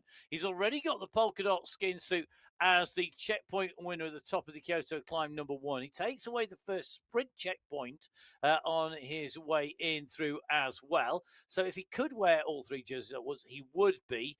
But the gap, interestingly, behind 17 seconds. It's holding. It is a holding, and that's the interesting one. So Pavel Skierski goes through line of Yasin, and Skierski looks as though he's calling for some work to be done now to close this gap down. Now we're going to take a quick run through of the people who've taken that checkpoint that we've just seen Ollie Jones take. We saw Phil Graves take the category 2 checkpoint. Raphael Bush did category 3. Wilson Velarde taking it for category 4. Christoph Lasno sprinting for category 5. And Aldo Warren, the first of our riders to go in and through the checkpoint. Remember, of course, category 6 setting on first. So although it's taken them the longest to reach that point, they were the first riders through because of that head start that they had. As category 1 start to almost get themselves back together again, Emma. We've just seen the duo of Phil Graves and SS start to split up on the front for the category 2 race on this climb. That's not necessarily a great thing for either rider. 24 seconds to Rinosh and the chasing group. SS needs to get back in with Graves, and Graves needs SS to get back. Well, you just don't know what the other riders' form is like and how they're feeling, do you? And at the moment, SS, I've just seen him sprint at 10 watts per kilo to try and get back onto Phil Graves' wheel, but he's up down at the moment because he's sprint, try and recover, push on again, try and recover. He's desperate to try and get back on the wheel, but he just can't quite. Phil Graves, it looks to me at 3.84 watts per kilo, he's come back off the pace a little bit. Maybe he wants the help and is happy to wait for SS to get back on the wheel to take some of that work. It's looking like it's around 30 seconds now. So the two of them have done a brilliant job. And the pace is there behind, but not as strong. For me, it's weight. Graves' tactics need to be weight or get caught. It's really simple. You need to. You're not going to make it solo. Now, in with Patrick Bloom out of the saddle here at the lead of the Category 3 race at the moment. Interesting this as they come up around the climb. They're on the climb. It's 23.2 play, which means that they're about 200 now, 150 meters or so from the top of the climb. Kyoto climb number 1. Kaplinski came through in Category 2, Category 3. It was Karlstrom, and now Karlstrom is not here. Bloom did not score points. Pony did not score points before Che Howeiler did, and he's leading the charge behind, but they're 40 seconds back. So Bloom is going to be tied with Karlstrom and taking away the checkpoint. Nicely done. Well done, Patrick. You can see how much he put into that. He's going to take that checkpoint prize, so that'll be heading your way. Well done, buddy. Anti-Pony, not all that far off. And again, 2 riders that need to get together, Bloom and Pony. You've got the opportunity to progress this, to keep pushing. The only downside for me is between climb 2 and climb 3, there's no checkpoint on the sprint. No, I know. Like, what happened? Where did it go? It's not long enough. We don't do that section. It's always long enough to put a sprint checkpoint in for me. It's not there. And it means that you've got to do this basically. You've got to climb again before you get another checkpoint. Yeah, well, there's 2 riders off the front. So Patrick Bloom and Anti-Pony, 24 seconds clear of the 40-rider chase group being led by Nick Alcansara, Patrick Karlstrom and Che Howeiler. Let's go to the riders furthest along our race route. And in fact, the rider at the very front, Bruno de Silva, at the moment leading out from Simon Patzel. Patzel was strong in those climbs. We saw that, but the gap has opened up. Bruno de Silva at the moment leading out the group. They're in the same bamboo forest at the moment, making the way up this climb. The gap between the 2 sets of riders is about 100 meters or so. And at the moment, Bruno de Silva is leading this out. The chase behind Patzel really put the pressure on, but Mamba's right up there. Remember, Mamba has been second in the climb competition each and every time. And at 34K, basically, this is the run to the foothill, to the first step of the climb. This is not the climb proper, and it's already putting pressure on riders. Smithson's nicely in this group. He's been inside the top 3 as well. We're just going to dive in with Ivan Stanev, who's at the moment got both fans blowing to keep him cool. So he continues to tap out in this leading group, currently in 7th position, just with Fager, with Motmans around it, Gibson, Smithson in here, Janowski, Skierski's in here, Patzel's in here. The man who slipped this group is De Silva. At the moment, he's the man who's just going around that right-hand turn just in front. I can make him out about 2 pixels high. Go around that corner. Yes, and out of sight and out of mind. That's the thing for De Silva, and it's going to be interesting to see whether he can stay off the front. There's still, 20 kilometres more racing to go in Category 6. And there's a number of Category 6 riders smattered amongst the leading group in Category 5 at the moment. Category 5 leaders are the 30.7 marker. They are on the transition to the Kyoto climb for the 3rd time. They are indeed. Kyoto climb. It's been interesting to see how this has changed in Category 5. First time at the Kyoto climb, it was Cadabona from Fossett, Zimmerman, Novosad and Laszlo. The Kyoto climb number 2, it was Sinclair, Cadabona, Marin, Duda and Mattila who scored points. That means that overall in the KOM, Cadabona leading 9 points from Sinclair just behind. We're in with Christoph Laszlo, having a nice little chill out day here today, Christoph. Good to see you. Just just tapping along in this group. Chill out day. He's in the green skin suit. Yeah, he's a happy man. Happy man, a fast man. It takes, look, you see, that Christoph is smiling. I think he's got tunes on in his paint case. I think so. Christoph is smiling, and I have to say, when you smile, you use less energy and less muscles than when you frown. He's a happy man because he's doing what he needs to do. Interestingly, the way he's running at the moment, that's a very confident man as well. Well, they are Zone 1, Zone 2 at the moment, and you can tell that by that zone And he's not bar. putting the effort in to take it up. He's going, yeah, thank you very much. I've got a great sprint. You carry on, give me the rest in between. Yes. energy conservation. Carry on, folks at the front. I'll just sit here and benefit from you breaking the wind. Well, category Breaking the wind. 3 and category 4 on your screen at the moment, and you can see they are, well, there's a significant difference between them. So 2.6 kilometers, the distance between category 3 and category 4. That tells me that both packs are rolling at about the same speed, because there's not a lot of differential between where they were when they started compared to where they are now at this point in the race. So just taking a little bit of a look at category 2, right-hand side at the bottom of your screen. SS just with a little gap to Phil Graves, gap at 21 seconds. Rinosh looking like he wants to get a little bit closer. He's got a couple of seconds. A gap back to Utkin and Frommer. So Rinosh potentially trying to bridge across, doesn't want to be left too far behind. Meanwhile, leading 3 in category 1, left-hand side of your screen, Andreessen, Osborne and Jones still with the gap. Still got the gap opened. Surely, tell me they can take this to the finish. That would be some ride. Well, they're about to come onto the Kyoto climb for the second time. The gap seems to slightly be extending. So about 5 seconds larger the gap this time round than when we were last in with them. Bjorn Andreessen doing a great job of pushing on the front here into that climb. SS and Phil Graves working together really strongly in category 2 as well. They're at the 21.9 kilometre marker. They are on the climb segment before the categorised part of the Kyoto climb. So they're going to come into that very, very shortly. You can see, look at that. That's around 150 metres separating Graves and SS from this pack behind. Big pack. It was indeed 47 riders in this chase group, the last count. On the top right-hand corner of your screen, I can tell that a couple of riders have been dropped from the group, so it's slightly smaller this time round.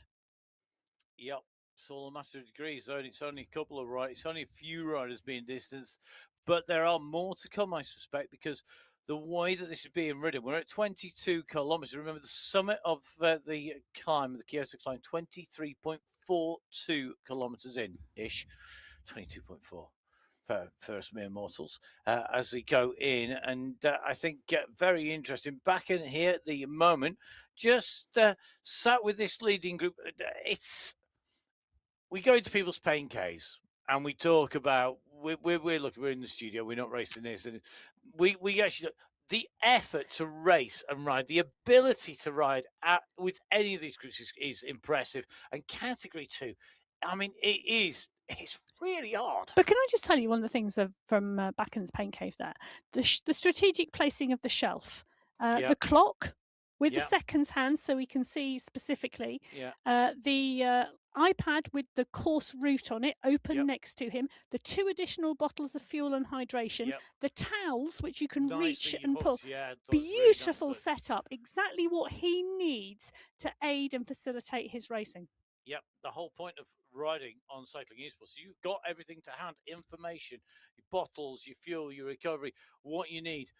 One man who's doing this in spades at the moment, Bruno de Silva, on his way up to take away the checkpoint. This is going to be Kyoto climb number 3, I suspect, done and dusted. He's ahead here of Smithson and Padsell, who are only just behind here. That's really interesting as they go in over the line. De Silva goes through, 5 seconds back. Smithson, Padsell, Mamba, Weissenen, Cridland, Gibson, Motmans, Stanev, Gacek, Warren, Feger, Van Beurs and Schwantz. Yes, 21 riders in that chase group, and that chase group contains both the polka dot and the green skin suits. Yeah, really interesting. I think for me, you need to be near. If you weren't in the names I read out and you're in that group, you need to move up because you can't be there that far back when we come into the finish. got to remember there's now 2 climbing sections for Oh, Category 6 left. well, talking about climbing sections, Rinosh is coming onto the wheel of Phil Graves. SS has gone down the road in an attempt to get this climbing checkpoint. Rinosh has closed the gap, and in closing the gap, he's bringing the group back as well to Graves' wheel. Christoph Thiem, Nikolai Damsgaard, Yosel Betty, Mark Santo, Rune Bakken, all in that chase group, and they are coming onto the wheel of Phil Graves. SS now around 11 seconds up the road. So going through the checkpoint, SS taking maximum points for the second time, goes through. Phil Graves is in there in 2, Rinosh in 3, From It in 4, Yaz Becky in 5, getting those points. Yosal Betty on your screens came through in 8th position. So basically at the front of the chasing group, right where you see at the moment as we come into this descent, and I think they're going to pull absolutely everybody back on the climb out up from the motor race circuit here. Now Suzuka can go up the climb. The moment you go down and up, I think you're going to see a compression on the front as the leader's going in. This group's going to come charging in behind, and I think this race will be back together again, and we'll be back to having potentially 39 riders together. I agree. And it's interesting, isn't it? So from that chase to bring the 2 breakaway riders back has taken the chase group from 47 to 37. So some riders not able to go with the pace needed to close the gap down. So now 39 riders coming together.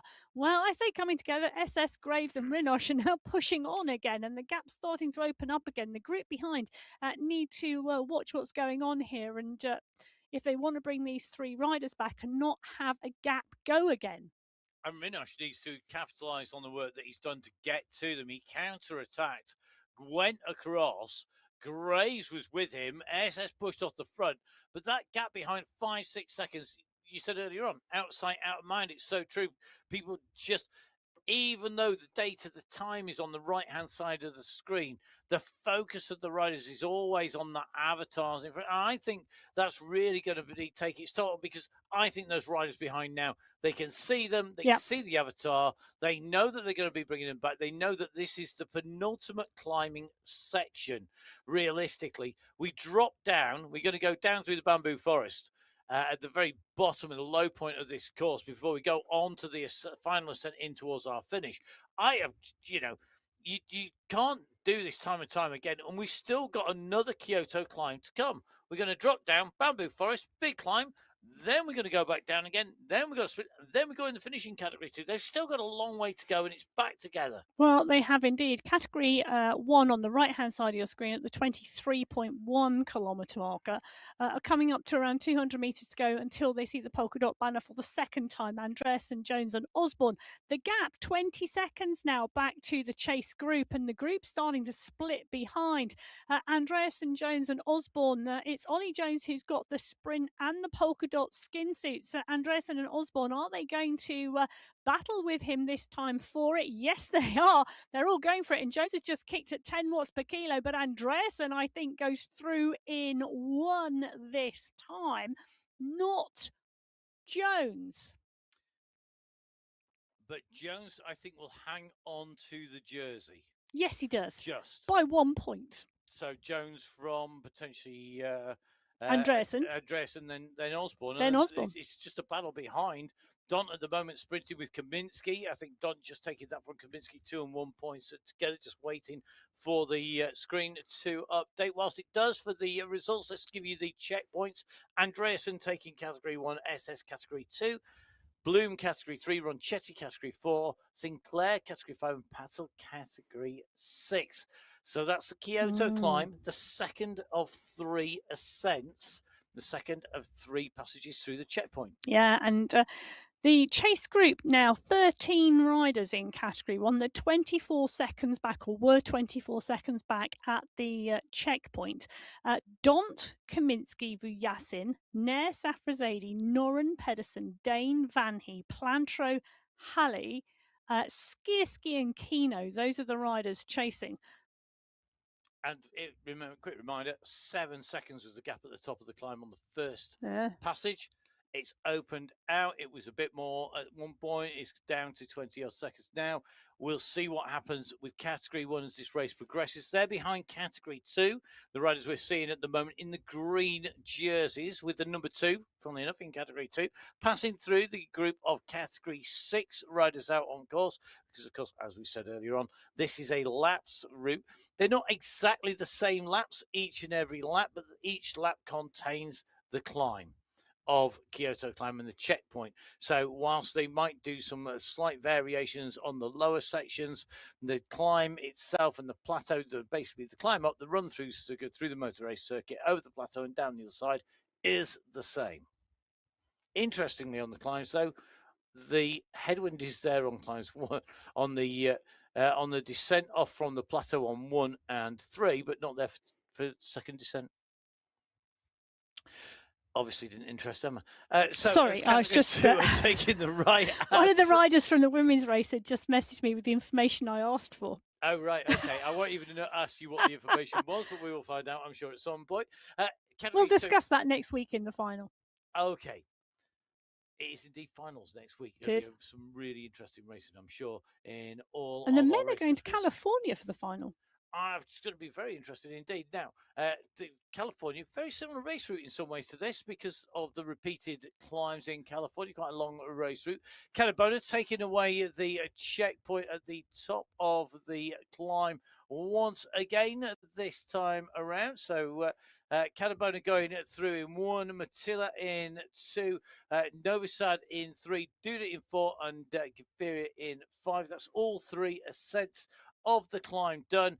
Catabona, the runaway winner, 14 points in the climbs competition. Nearest riders, 3 riders tied on 5 points. That's Novi Sad, Sinclair, and Matilla.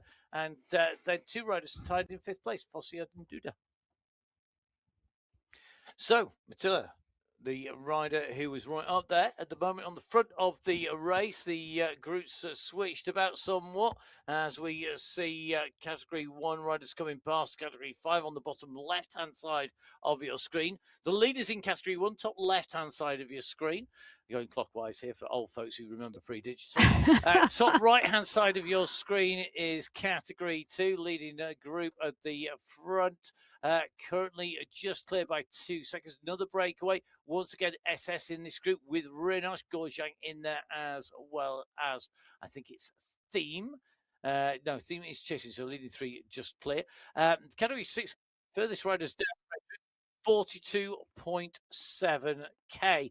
On to the descent, you can see just coming down is Gacek on his way down from that plateau to make his way down towards the final sprint, which will decide the sprint. So let's refresh everybody's memories, mine included, yes, of where we are on race route. 42.5k for Category 6. So they are currently on the descent leaders, heading towards Tokyo Sprint for the last time. Category 1, though, got a long way to get there. Yes, Category 1 are have just gone up and over the climb for the second time. So they are transitioning into the Kyoto climb for the 3rd time at the moment. So you can see the different places where the riders are out on the course. The running is really interesting because they come through that Tokyo sprint. They've still got 11 kilometers to go at that point in the race. They've got that flat plateau, then they drop into the rollers, then they have to climb out, and then the flat plateau, and then an uphill finish. And there is, as you can spot, a little bit of headwind in the run into that final kicker. So it's not going to be a straightforward finale today. It's not, and you've got twists and turns on that run into the finish as well. It does mean that getting the timing right for the finish is tricky. That's the phrase I'm going to use. Tricky on the run in. So the key points here to remember, we've got that step climb up from the bamboo forest, just over 52k. That's going to take you in as you go up that climb, coming through 53 into 55k. That is going to really test the legs. That's going to be really decisive. You've got to be in contention at that point. Then it's the run to the finish, another 2k when it flattens out. Going to be a tough race finish for our riders. The nearest riders are Category 6 to the bottom right-hand side of your screens. Category 4 at the moment, Ron Chetty looking in Category 4 to continue with the climbs. He was sitting tied on points with Cadiz. He's just sprinted it out with Cadiz for the top of climb number 3 here today. Ronchetti taking 5 points, Cadiz taking 4. 3 points going to Sanchez that time around. It means that the win will be Ronchetti's from Cadiz by 1 point. Yeah, 10 seconds separating those two leaders from the group of 28 riders behind. So really, really interesting stuff in category 2 at the moment, and it's going to be interesting to see how that works in category 4. It's because there's 2 riders. I've written down the number 2 as I was trying to say 4 and said the number I wrote down instead. Transpose the numbers in your speech rather than in the writing. I did. Did you write them the right way around? I wrote them the right way around. I just said them the wrong way around. Easy done.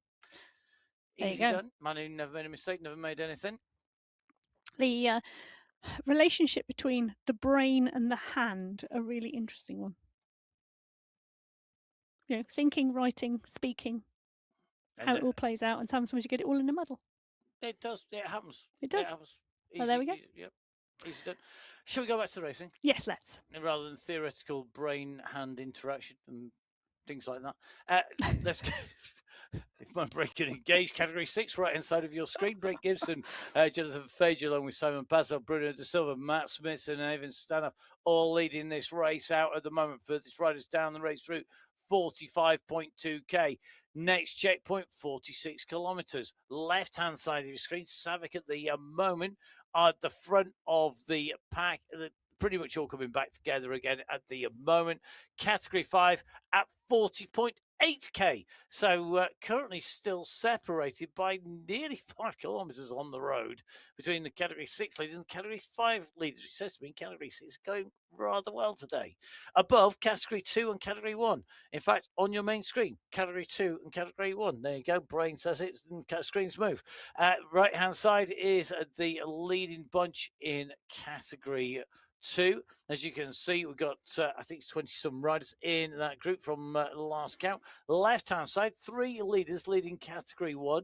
The gap at the moment, 30 seconds between Ollie Jones, Jason Osborne, Bjorn Andreasen, and the rest. I think that gap is there to stay. It is a case of Ali ejector. Well, category 6, the push is on here because they're coming into the final sprint checkpoint at the 46.1 kilometre marker. You can see the green banner ahead, and Ola Warren will want to keep it. Gasek and De Silva are absolutely giving him a run for it. So is Fager. Fager's just come over the top, but Warren, what can he do? He's not going to push on here.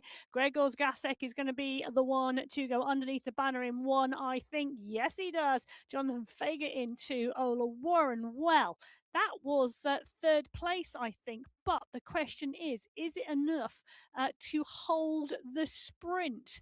I think the answer may be no, but we're just waiting for the results to compute. I'm going to get RSI refreshing the screen. I know it's not quite working, is it? But wait. So it's the fact it's thinking about it says to me it was very close indeed. In fact, it's so close. Let's talk about category 2 whilst Emma is busy watching the screens. I'll leave you there, Emma. In the meantime, let's dive in with category 2 leaders at the moment. You see the polka dot skin suit tucked in there in category 2. Our sprint leader in there as well. This is going to be really interesting run in now. 33.3k in category 2 as these riders make their way along the straight hits. Thibaut Boulanger, the rider that we're focusing in at the moment, tucked into this group, making sure that you don't overextend yourself at this point. Really, really important for the riders as they make their way down through this section, because you want to keep your pound drain. You want to keep those energy stores conserved for the key moments. Don't waste energy needlessly. So really, it's one of those things that the further up through the race categories we go, from category 6 to category 1, the more that plays out. I'd love to bring you the overall in the category 6 sprint, unless Emma's done some maths, because Jonathan Fager has it. There we go. Jonathan I have done some. Yeah, so pretty much Jonathan Fager has it because he wins that final sprint. Ola Warren and Gregor's Gasiek. It's so close, I tell you. Those two tied on points behind, but Fager takes it. In category 4, Wilson Villada, that we just saw on the screen, and to give you a wave, Wilson, the sprint leader at the moment, right on the front of the group. We're in with Felipe Rijkaard at the moment.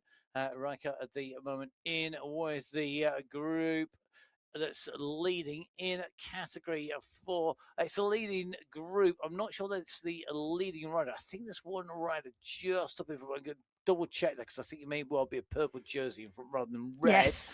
It is. So leading the group out at the moment is going to be Villada in that green sprint jersey, just tucked onto the back wheel of a category 5 rider, but you can see how quickly these riders are switching position on the front here as they come into the breeze with a crosswind coming from in front of them, the front left-hand side. Best place to be towards the back on the right hand side of this group. That means you're going to get the maximum amount of draft on the way through. Category 4 at the moment at the 41 kilometre mark. Their next checkpoint will be at the other side of the big descent, and that's going to be at the Tokyo Sprint. Category 5 leaders, they're on the right hand side of your screen. Yeah, they are indeed, and they are at the 43.9 kilometre marker. They're around 2.1k out from that final sprint, and the pack is rolling steadily. We're in with Christoph Laszlo at the moment. He's in that green skin suit, and you can see sort of fluctuating from zone 2, zone 3 in that pack at the moment. So a steady state pace and a steady state roll at the moment in category 5. We're dropping in with category 3. They are coming towards the top of the climb here, and this is the climb out from the Kyoto climbs. They've already gone through the top of the 3rd climb today. Patrick Bloom took that, and in terms of that competition, Anti-Pony was there as well, Nikau Kansara, and that climbing competition going to Kansara. Kansara not taking top spot in any of the climbs, but being very, very consistent. So 2nd on climb 1, 3rd on climb 2, 3rd on climb 3 gives Nikau Kansara the overall climbing competition. Neatly done. Patrick Bloom took 2 wins in that competition, but not scoring any points on the first climb meant that he doesn't take the lead in that. Kansara takes that away. Indeed, both riders on double figures. The only riders to do so behind Pony, Karlstrom, Oyer, Van Velligem, Howana, Montoya, and Plaka in category 3. We're on this ascent on the far side, though, just making our way up with category 3. Category 2, however, at the moment, well, they are at the 36 kilometre mark, and they're about to start the main ascent and make their way up the climb for the 3rd time. Yeah, and interestingly, Rinosh, SS and Froma, the 3 riders now clearing category 2. We've got 13 seconds on the group behind. The group behind coming into the base of this climb, these 3 riders pushing on here. There's then a flat transition before they start the final ascent of the Kyoto climb. SS has got the polka dot skin suit. He's going to want to hold that. So this move here works really well for him because he'll want to get the maximum number of points available in that competition. He's already got quite a good lead. He's got 9 points in that competition. The next rider behind him has 5, so he's 4 points clear. Kaplinski is not in this leading group. He's the rider challenging him. So SS, all he's got to do is get that bike over the line.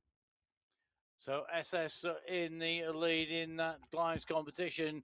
The group clear at the front. The chasers on the right-hand side, and I use chasers with a little bit of caution because although they are the nearest riders, that gap is hovering, and it's not. We're not seeing 7, 8 watts per kilo, which we know these riders are capable of doing as a chase. We're seeing 4 or 5 watts per kilo. We are indeed, and the group, you can see, well, the group is so close together. There's still 4 riders across the road in that category 2 pack. They're rolling into that final section of climb. That's going to be an interesting one to see whether those leaders in category 2 sit up after they've gone underneath the banner. This rider not sitting up until he's gone underneath the banner. He's 18 seconds clear of the category 5 pack. Novisad is the rider having gone through in Category 5, the final Tokyo Sprint. This rider, Laszlo, will want to take as many points as possible and is pushing on for those 4 points in second place because he's looking to win that overall sprint competition. There you go. The green skin suit goes back onto Laszlo's shoulders. He's going to take that green skin suit sprint competition. Neatly done. Yep, very neatly done indeed. Well done to Christoph Laszlo going through, taking the sprint competition at the end of the second of our sprints. So, job done. Very nicely done, sir. Yeah, that Category 5 pack, a little bit smaller than the last time we were in with them as well. So one rider off the front, 16 seconds clear of an 18-rider group. And that 18-rider group contains both the polka dots and the green skin suit.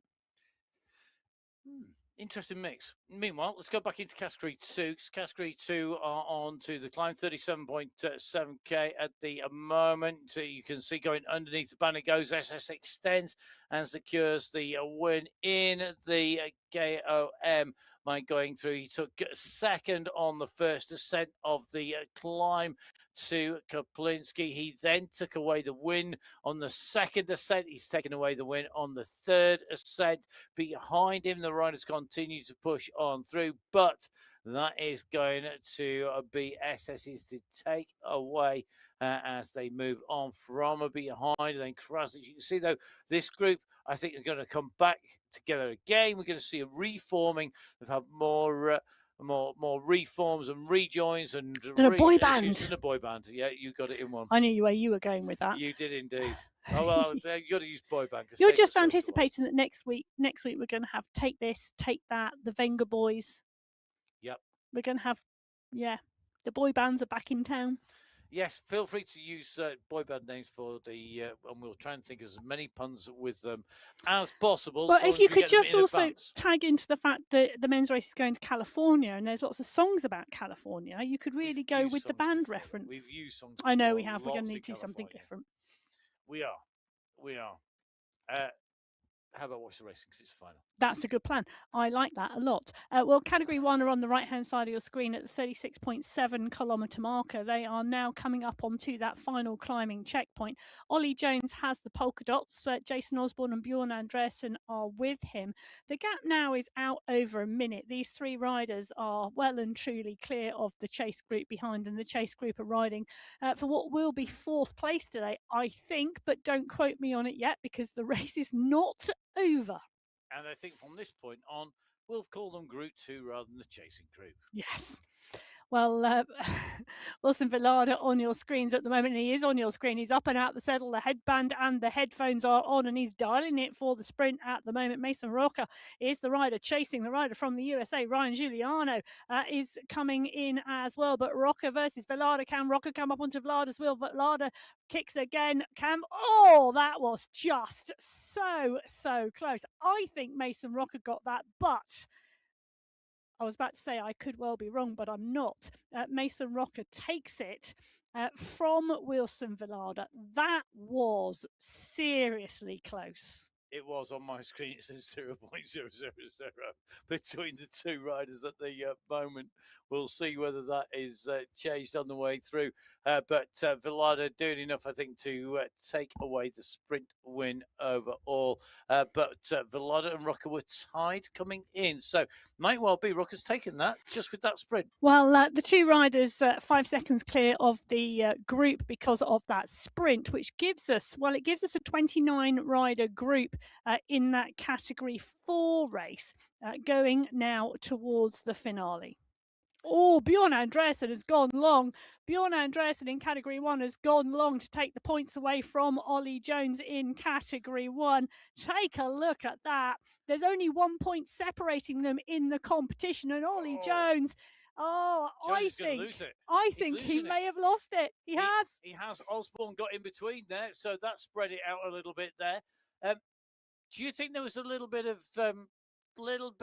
subconscious? Let's everybody's going to take something home here, because now we're going to see potentially Osborne.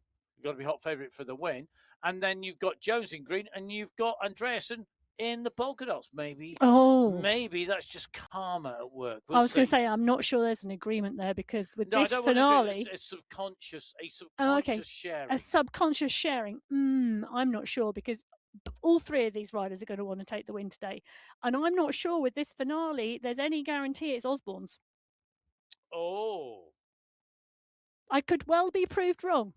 I personally suspect you will be. I think the way that Osborne's riding and the fact that he's not necessarily expending much there, we will see. But remember, of course, we've still got the sprint to come, because that is Tokyo Sprint, and it may well all change. And maybe we're going to see Jones, who's going to miss out. We will have to wait and see. So let's go into category 2. Second category, the riders in the green. Rinosh has been a real force within category 2 recently. Yeah, it has.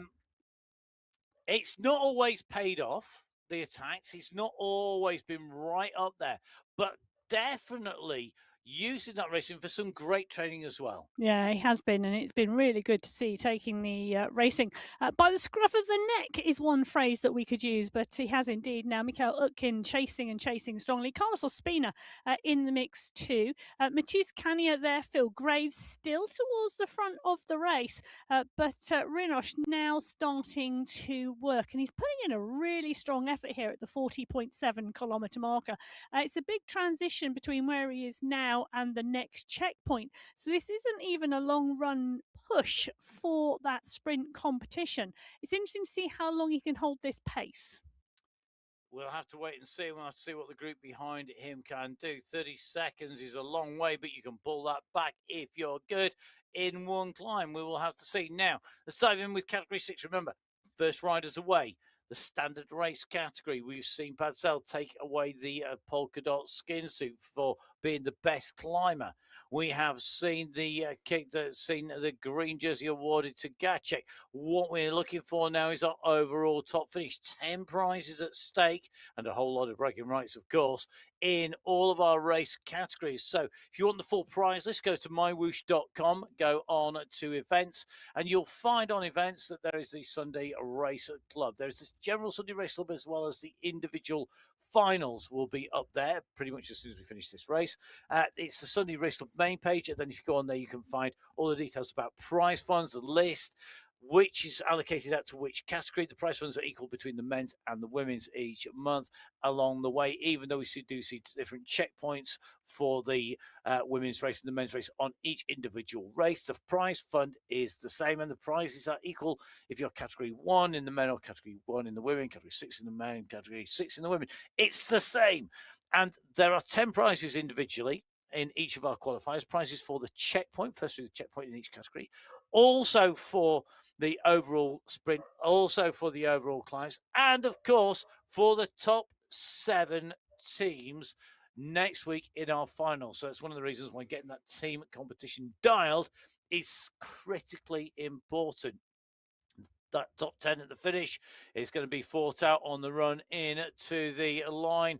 So at the moment, category 6 on the move on the top left hand side of your screen, closest to our finish, 55.8k in. Category 5 at the moment, 52k in. Solo attack from Aidan Sinclair with Kendall Gaviria, Silver and Co behind. In category 4, bottom left hand side of your screen, you can see again more attacking on the front of the 50 kilometre mark. And in category 3, well, Nick Squilari at the front of the race with Patrick Karlstrom, Antiponi. Jakub Wojciech is currently just holding the back of that group, but I think that we're seeing some speculative moves on the way to our finish. Well, talking about on the way to the finish, they're 900 metres out. This is the category 6 race. 1 hour, 32 minutes of racing so far, and they're in the final stages. They're on the run into the final climb. Kevin Motmans is in this leading group. Ivan Stanev is as well. Both of those two riders on your screens at the moment. But it's a big group. Ola Warren is in here. We know he can sprint, but this is going to be an uphill finish. Skierski is here, De Silva is here, Fager is here, Gibson, Smithson is in the mix as well. It's a strong group, and they are indeed all waiting for that final kick, and it's not coming yet. The gradient is about to change. They're going from the flat into the climb. The finish flag is situated on this climb. It is, 400 meters away, and now they start to kick. They're going to go up, they're going to go around the corner. You can see Motman's on your screen. Look at the kick from Motman's, but De Silva and Smithson are giving it large as well. Purcell is there, and Stanov and Warren. Vassanen is in the mix as well, but De Silva now goes at 10 watts per kilo. So does Smithson. Motman's is going at 11 and a half, but has he got too far to go?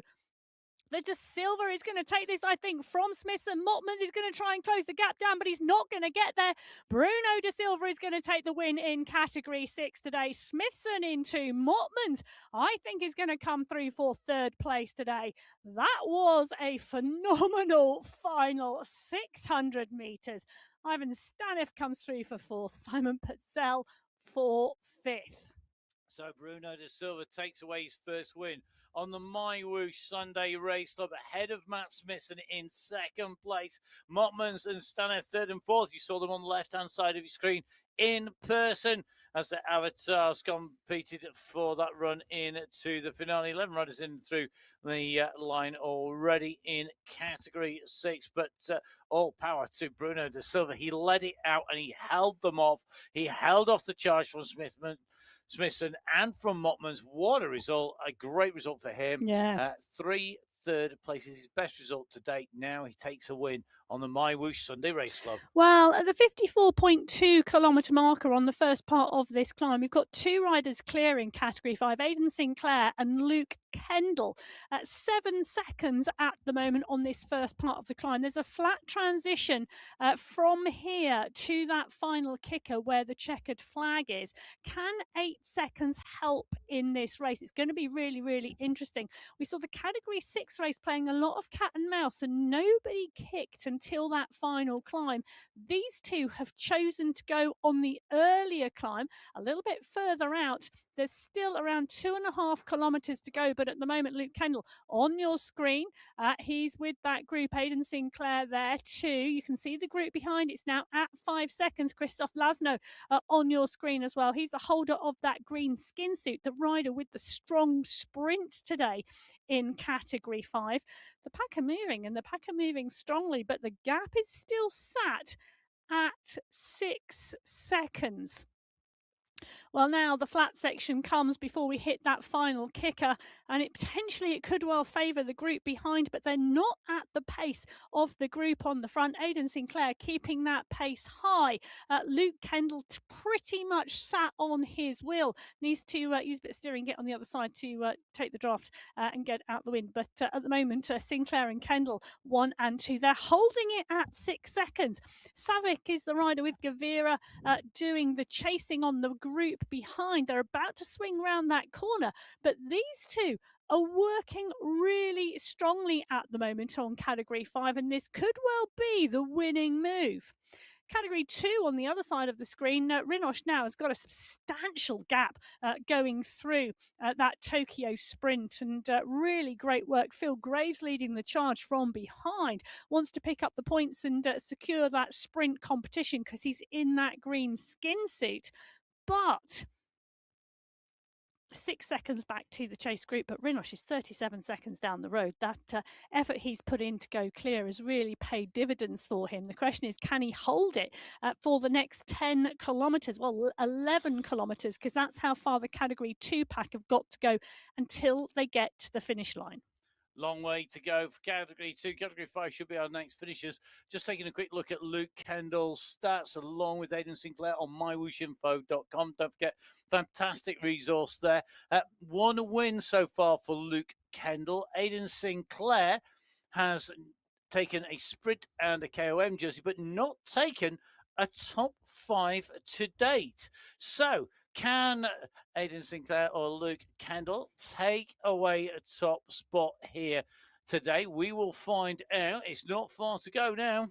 It isn't, and the gap is, well, the gap is growing slightly. I say slightly, it's 2 seconds more. Gaviria and Grenier on the front of the chase group, but they're swinging around these corners, and it's just keeping them out of sight at the moment. They've got to hold the pace. They've got to hold it now all the way to the line, because if they unleash a early sprint, it may well start to close down some of the gap. But at the moment, you can see just how hard the work is at the moment. Sinclair absolutely struggling, just can't hold this anymore. He's got to keep pedaling if he wants a top 5. He can't stop, but he's done the work to set up Luke Kendall here. Kendall continues to move. The push is on. Come on, mate. Come on, all the way to the line. That's what happens when you give it absolutely everything. But Kendall and Sinclair doing a superb job here. They're still clear of the pack. Kendall's clear by 10 seconds. He's going to come around the next corner. When he sights that finish banner moving towards the line, what a duo. What a break. Going clear of the group. I think Sinclair may well be caught before the line. But Kendall, he sights the UCI banner. He sees the line. Up the climb he goes, all the way to the finish. It was planned. There was a lead out. Luke Kendall making the most of the position he was given and takes away top spot in category 5 today. The group came thick and fast from behind for the finish, but Kendall was not caught. What a duo. What a finish. And lovely to see that on camera at the same time. So congratulations to our riders coming through. Luke Kendall taking away the finish there, taking away the winning. Caro Silva taking second place, Jonathan Grenier taking third, Felix Reimers taking fourth, and Igor Milik taking away fifth place. 13 riders in over the line. Almost together. They almost caught back Kendall. It was at 1 second. Silver at the Sinclair, sorry, at the end of that 16th position. It shows you just how much effort he put into that ride. Fantastic teamwork there together from those two riders to put that together and to take that down and take it away without it coming down to a big sprint of 15 riders. Brilliant. It was brilliant. Yeah. Really, really lovely to see. Make it really the racing was. happen. Yep. Brilliant. Plan, stick to it, let's go. Well, category 4 are going as well, because the lead rider has just gone around the corner out of sight again. 55.7 kilometers of this race complete. Tamo Friedek is in this chase group, and but the chase group are chasing, and they've got one rider down the road. The sprint that could come from this group could be exceptionally fast, should I say. Eric Rimborg is in there as well, golden boy himself. He is indeed. What can he do? As one of the coaches on MyWhoosh, you can ride with him through the course of the weeks. But he's got his work cut out, because at the moment, Vipeki Antonen has gone long. He's gone hard. He's gone now currently just under 6 watts per kilo. Hack is going after him to what is nearly 8 watts per kilo. He's clear of the bunch, but look at the group behind. They are coming, and they are coming fast. And the distance is probably going to be that little bit too much. Right hand 90-degree turn, left hand turn again, then that right in to the finish. It's not far now, but my goodness, the legs are screaming, the lungs are burning, and you cannot back off. There's no time to recover. You've got to give it everything now. This is the run. This is the corner. This is the left. What can they do about our lone leader, Antonen, on the front? Well, Jakub Bitko is absolutely pushing from the front of the chase at the moment, and Ronchetti at 10 watts per kilo at the moment. Reinhardt is the rider we're in with at the moment, the rider from Brazil. But Hack is up there. Antonen is just 4 seconds clear and getting caught. Mason Rocker will finish fast as well, and now is starting to dig. So are a number of the riders here. Bitko is starting to move. Stark is in the mix. So is Friedek. That's the banner. They are all coming towards the line, and Simon Stark is looking good here. Baptiste Gabez is there as well, but I think that went to Stark today. It did indeed. Simon Stark takes the win. Baptiste Gabez takes 2. Tamo Friedek takes 3. And Eric Rinborg, well, he put in a good position, but just getting missed on that final run. Great ride by the South African rider Simon Stark in category 4, and his 11th participation on the Sunday race club. He takes not only his first top 5. He takes away the win. Yes. Well done. How cool. Super. Yeah, 26 up sprint. Fabulous racing. 2 seconds separation, the top 17 riders there. What a great finale to Category 4. Category 3 are on the run in. They've got around 1,500 metres to go, and it is another big group starting to roll through. Wouter Clays is in there. Raphael Butcher is there in the green skin suit. Pipponen is there. Polaka is there. Souza is there. Henrik Oyer is in the mix as well. Arsène, another Frenchman with a great finish. Nick Squilari is in the mix too. We did say keep an eye on him on the course for today. Raphael Buster, though, has shown that he's got the sprint, and he's not one of those sprinters that is built like a brick shed. He is a real good rider when it goes uphill, but he's got to be in it at the right time. And these 3 riders with that little bit of a gap, they've got the advantage. Can they make it count? 9 seconds. The group's got to come back. Squilari, Karlstrom and Rico, the riders who are out on the front. Behind, I think they've left it too late because they should be kicking and pushing. Even if it's not a full race kick, they need to close the gap down. I think the gap has gone, and I think this is going to come down to our 3 riders, Karlstrom, Scolari and Rico. Well, Karlstrom and Scolari are on your screen at the moment, and Karlstrom on the front here, Scolari in 2. Racco surfing the wheels at the moment and waiting to go. They are around 600 metres out from the finish line. Karlstrom, Scolari. Scolari now starts to wind it up. Look at the cadence move from Scolari. Karlstrom now gets up and out the saddle and starts to move as well, but Nick Scolari is out in 1. Patrick Karlstrom now kicks at 10 watts per kilo. Racco is going as well. Racco has gone at 10, but Scolari is leading this out. The banner is coming. It's Scolari, Carlson, Karlstrom, Racco. Scolari is going to head around the corner in 1 at the moment. What can Patrick Karlstrom do? Can they come up? Can Ronan Racco come up as well? They're side by side behind, but Scolari is still out front. Nick Scolari is going to take this today. They're not going to take him. Not before that finish line comes. Nick Scolari takes the win in Category 3 today. We said earlier on it was his type of course, and he proves it today. He certainly does, leading riders through the line. Look at the big bunch charging in behind. Squilari in 1, Ricciardo in 2, Karlstrom in 3. Nick Squilari takes away his 9th win on the Sunday Race Club. Add that to the 13 second and 3rd places in total, and you have a rider who's fast approaching quarter of a century in terms of podiums. Fantastic riding. A great hit rate to say he's ridden 84 Sunday race clubs. Well, and Ronan Racco, it's his 3rd Sunday race club and a podium, so great move from him. Yep, brilliantly done coming in into Karlstrom. We know his class comes in 3, Soler in 4, Alios in 5, Hoyas in 6th, Place in 7, Almeida in 8, along with Gomez in 9 and Oyer in 10. The Welsh Dragon Ryan Duba in 11th place, just tucked on the back there of that group. Already had in Category 3 well in excess of 30 riders over the line. So shows you just how frantic it was. Don't forget, you can catch up with all of the race results. The first place to look is MyWhoosh.com. Go to the main menu and click on results. You'll see on there the races, the Sunday Race Club and the premium events on there. If it's got a blue stamp, it's an official race result. If it hasn't, it means that it's still waiting for the finish of the verification process that ensures fair racing across all categories and all riders. I'm going to repeat that. All categories, all riders verified. Yes.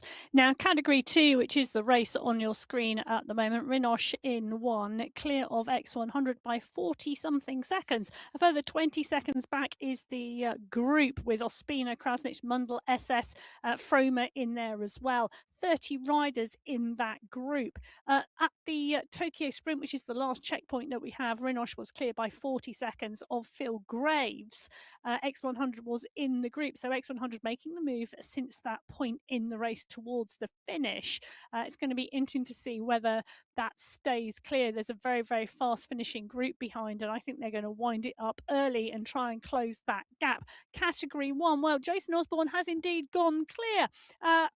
Matt did mention it. Well, I think you may be right. We may see 3 different riders having been out front and 3 different jerseys. Jason Osborne in 1 at the 52.9 kilometre marker. It's a 35-second gap back to Jones and Andreasen. They're on the right-hand side of your screen. Then there's a further 50-second gap back to the chasing group. Johan Noren, Lionel Yasin. Yes, there's a smug smile on Matt Payne's face at the moment the other side of the studio.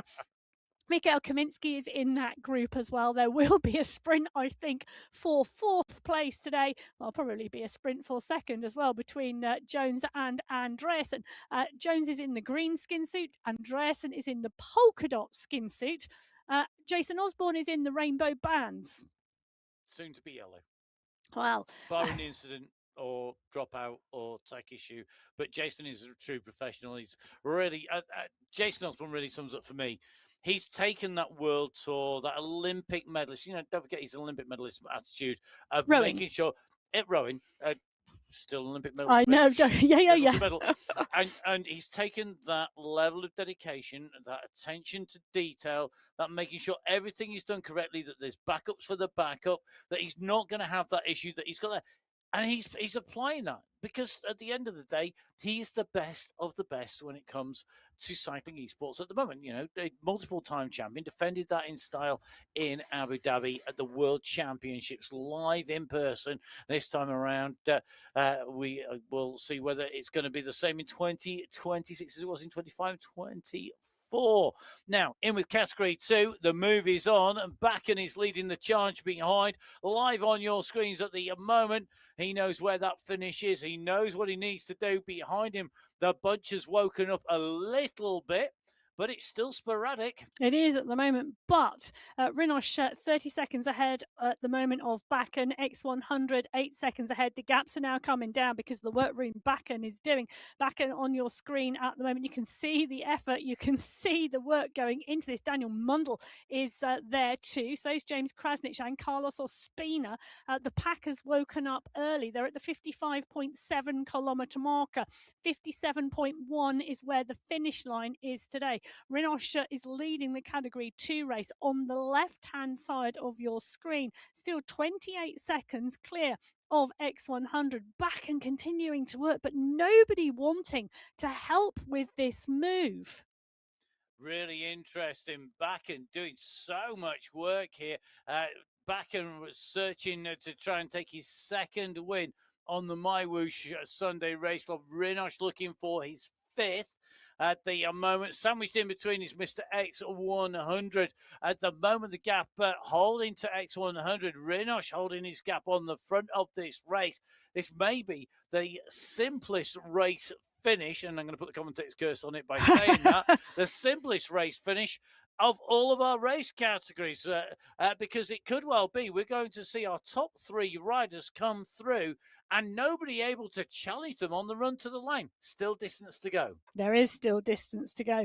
Rinosh in 1, X100 in 2, Bakken in 3. Lewis Ridley now picks up the mantle behind at 10.5 watts per kilo, absolutely motoring. So is Yazbek, and Krasnich starting to wind up. In fact, Jan and Gal Yazbek now starting to push on behind. They're wanting to close this down, but nobody is going to close down Rinosh. Rinosh is going to go underneath the UCI banner in 1. He rode away from the category 2 race field and has successfully stayed away. The pack is coming thick and fast behind, but Rinosh takes top spot and the yellow jersey. X100's got a battle on his hands. Rick van Erk's come up and over the top at 12 watts per kilo. Van Erk, the rider from the Netherlands, looks like he's going to take 2nd place. Omdahl will take 3rd. Krasnich, I think, takes 4th. And I think Boulanger, finishing fast, may take 5th place there. We're going to have to wait for the final results to come through. So Rinosh on his 13th race takes his 5th first place, his 5th win on the MyWhoosh Sunday Race Club. Absolutely flying. Impressive record from him. Now with placing himself up in the top 5 on a regular basis. Brilliant ride by Rinosh for that race win. Yeah, it was Category 2. What a finale. Well, this is Category 1. Jason Osborne, the world champion in those rainbow bands, coming towards the final today. He is 40 plus seconds clear of the riders on the right-hand side of your screen. Ollie Jones and Bjorn Andreasen. Jones in green, Andreasen in polka dots. They themselves are a minute clear of the chase group behind. But Jason Osborne, he went away with Ollie Jones and Bjorn Andreasen earlier on in this race, and in the latter stages has ridden clear of the duo who are chasing and battling now for second place. Osborne has 500 metres left to go, and most of that's going to be uphill. Absolutely phenomenal riding. He's on course here to take his 59th win and his 89th podium in 138 races. That's the sort of strike rate in terms of wins that is beyond phenomenal. He takes the right hand turn. Jason Osborne doing this in style. Well, 3 times world champion on cycling esports, Jason Osborne is going to take the win today on the MyWhoosh Sunday Race Club. He's had absolutely class competition, but underneath the UCI banner he goes to win Category 1 today. Jason Osborne puts on that yellow skin suit, and the battle behind between Joan and Andreasen is for second place for Yasin, Jones, Noren and Skierski on your screens. Jones and Andreasen are going to go head to head over the next few hundred metres for second place today. Andreasen is also a world champion at cycling esports. Ollie Jones, well, is just Ollie Jones and absolutely dominant. But Bjorn Andreasen's kicked at 14.6 watts per kilo. Jones responds at 14.5, 15 watts per kilo from Jones. These two are really going to sprint it out. Andreasen is leading out Jones. Jones is going to come past. What can Andreasen do? Jones kicks at 15 watts per kilo. You can see him on that turbo. Jones comes through for second place. Andreasen gave it everything, but couldn't quite beat the kick of Ollie Jones. So Ollie Jones takes his 20th second place, and Bjorn Andreasen as a third to his second. Unbelievably, only 2 podiums for Andreasen to date. Well, Niall Pedersen is the rider pushing on at the front. Ruben Dont, Lionel Vujasin are all in the mix now for what will be fourth place today. Pavel Skierski and Vujasin, you can see them on the screens with Noren at the moment, but it's Pedersen, Dont, Vujasin pushing on. Pedersen looks like he may well pick up fourth today, but the battle is on behind for fifth, and Vujasin has kicked. Cow! Wow, what a move. Oh, Category 1. It never disappoints, does it? It doesn't matter whether the battle is for first, fourth or fifth. Jason Osborne takes the win, and the results are on your screen. They are indeed. What a run to the line there by the riders, making their way into the finish. Strong racing by the Boss Moves Only squad and the Team Scandi Racing today. The Alpha Jaw squad looking good. I think it really is going to set us up well for our finals next week. Don't forget all of the full results available on MyWhoosh.com. You go to the results and loads of analysis and stats for you to geek out on MyWhooshinfo.com. Can I just give a bit of a shout out there to Zach Nair? Welcome back to the top 10 in Category 1, Zach Nair. Great to see you. Certainly a real good return. Good to see Zach now right up there for the Farm What squads as well. The squads will be in action in the women's and men's races in our finals next week. Don't forget, in between the Cycling Esports League on Tuesday, that is going to be heading on the climb of the Alta de Aguila Hill Climb. Emma said she's going to be there, although I think she did miss last week's race. She's going to be there this week because it goes uphill. In the meantime, between now and then, don't forget, make sure that you keep yourselves busy. Download the app on iOS, on Android, or on Windows. So make sure you follow MyWhoosh at MyWhoosh on Facebook or on Instagram. You can follow Emma at biking_Emma on Instagram. You can follow me, Matt Fixer Pain, on Instagram. You can actually follow me on Strava as well. Just click on the link and see just how incredibly slow I am, despite however many millions of miles I seem to be traveling on the way through. But most of all, make sure you enjoy your bike riding on MyWhoosh. Don't forget, get the climbs of the Quermont in. Make sure you get that done. If you're Oh, going go to get that jersey to Flanders next week, make sure you call in on the MyWhoosh stand and see the team there and claim your prize. Even if you don't do the Send me a climb, picture of you wearing it. Yeah, definitely send the pictures in and make sure you tag at MyWhoosh on there. A massive thank you to our riders for doing such an amazing job of keeping us entertained, to the team at MyWhoosh behind the scenes who make the racing happen, to the broadcast team who bring us the racing, to you for watching, and to my co-host Emma Martin for being in the studio with me. From me, Matt Payne, and from Emma, it's time for us to get a wriggle on, to get the bike out, or whatever the plan is for you. It's time to do it because it's time for us to go. Until next time, from Emma and myself, stay safe. Enjoy your riding. Goodbye. Goodbye.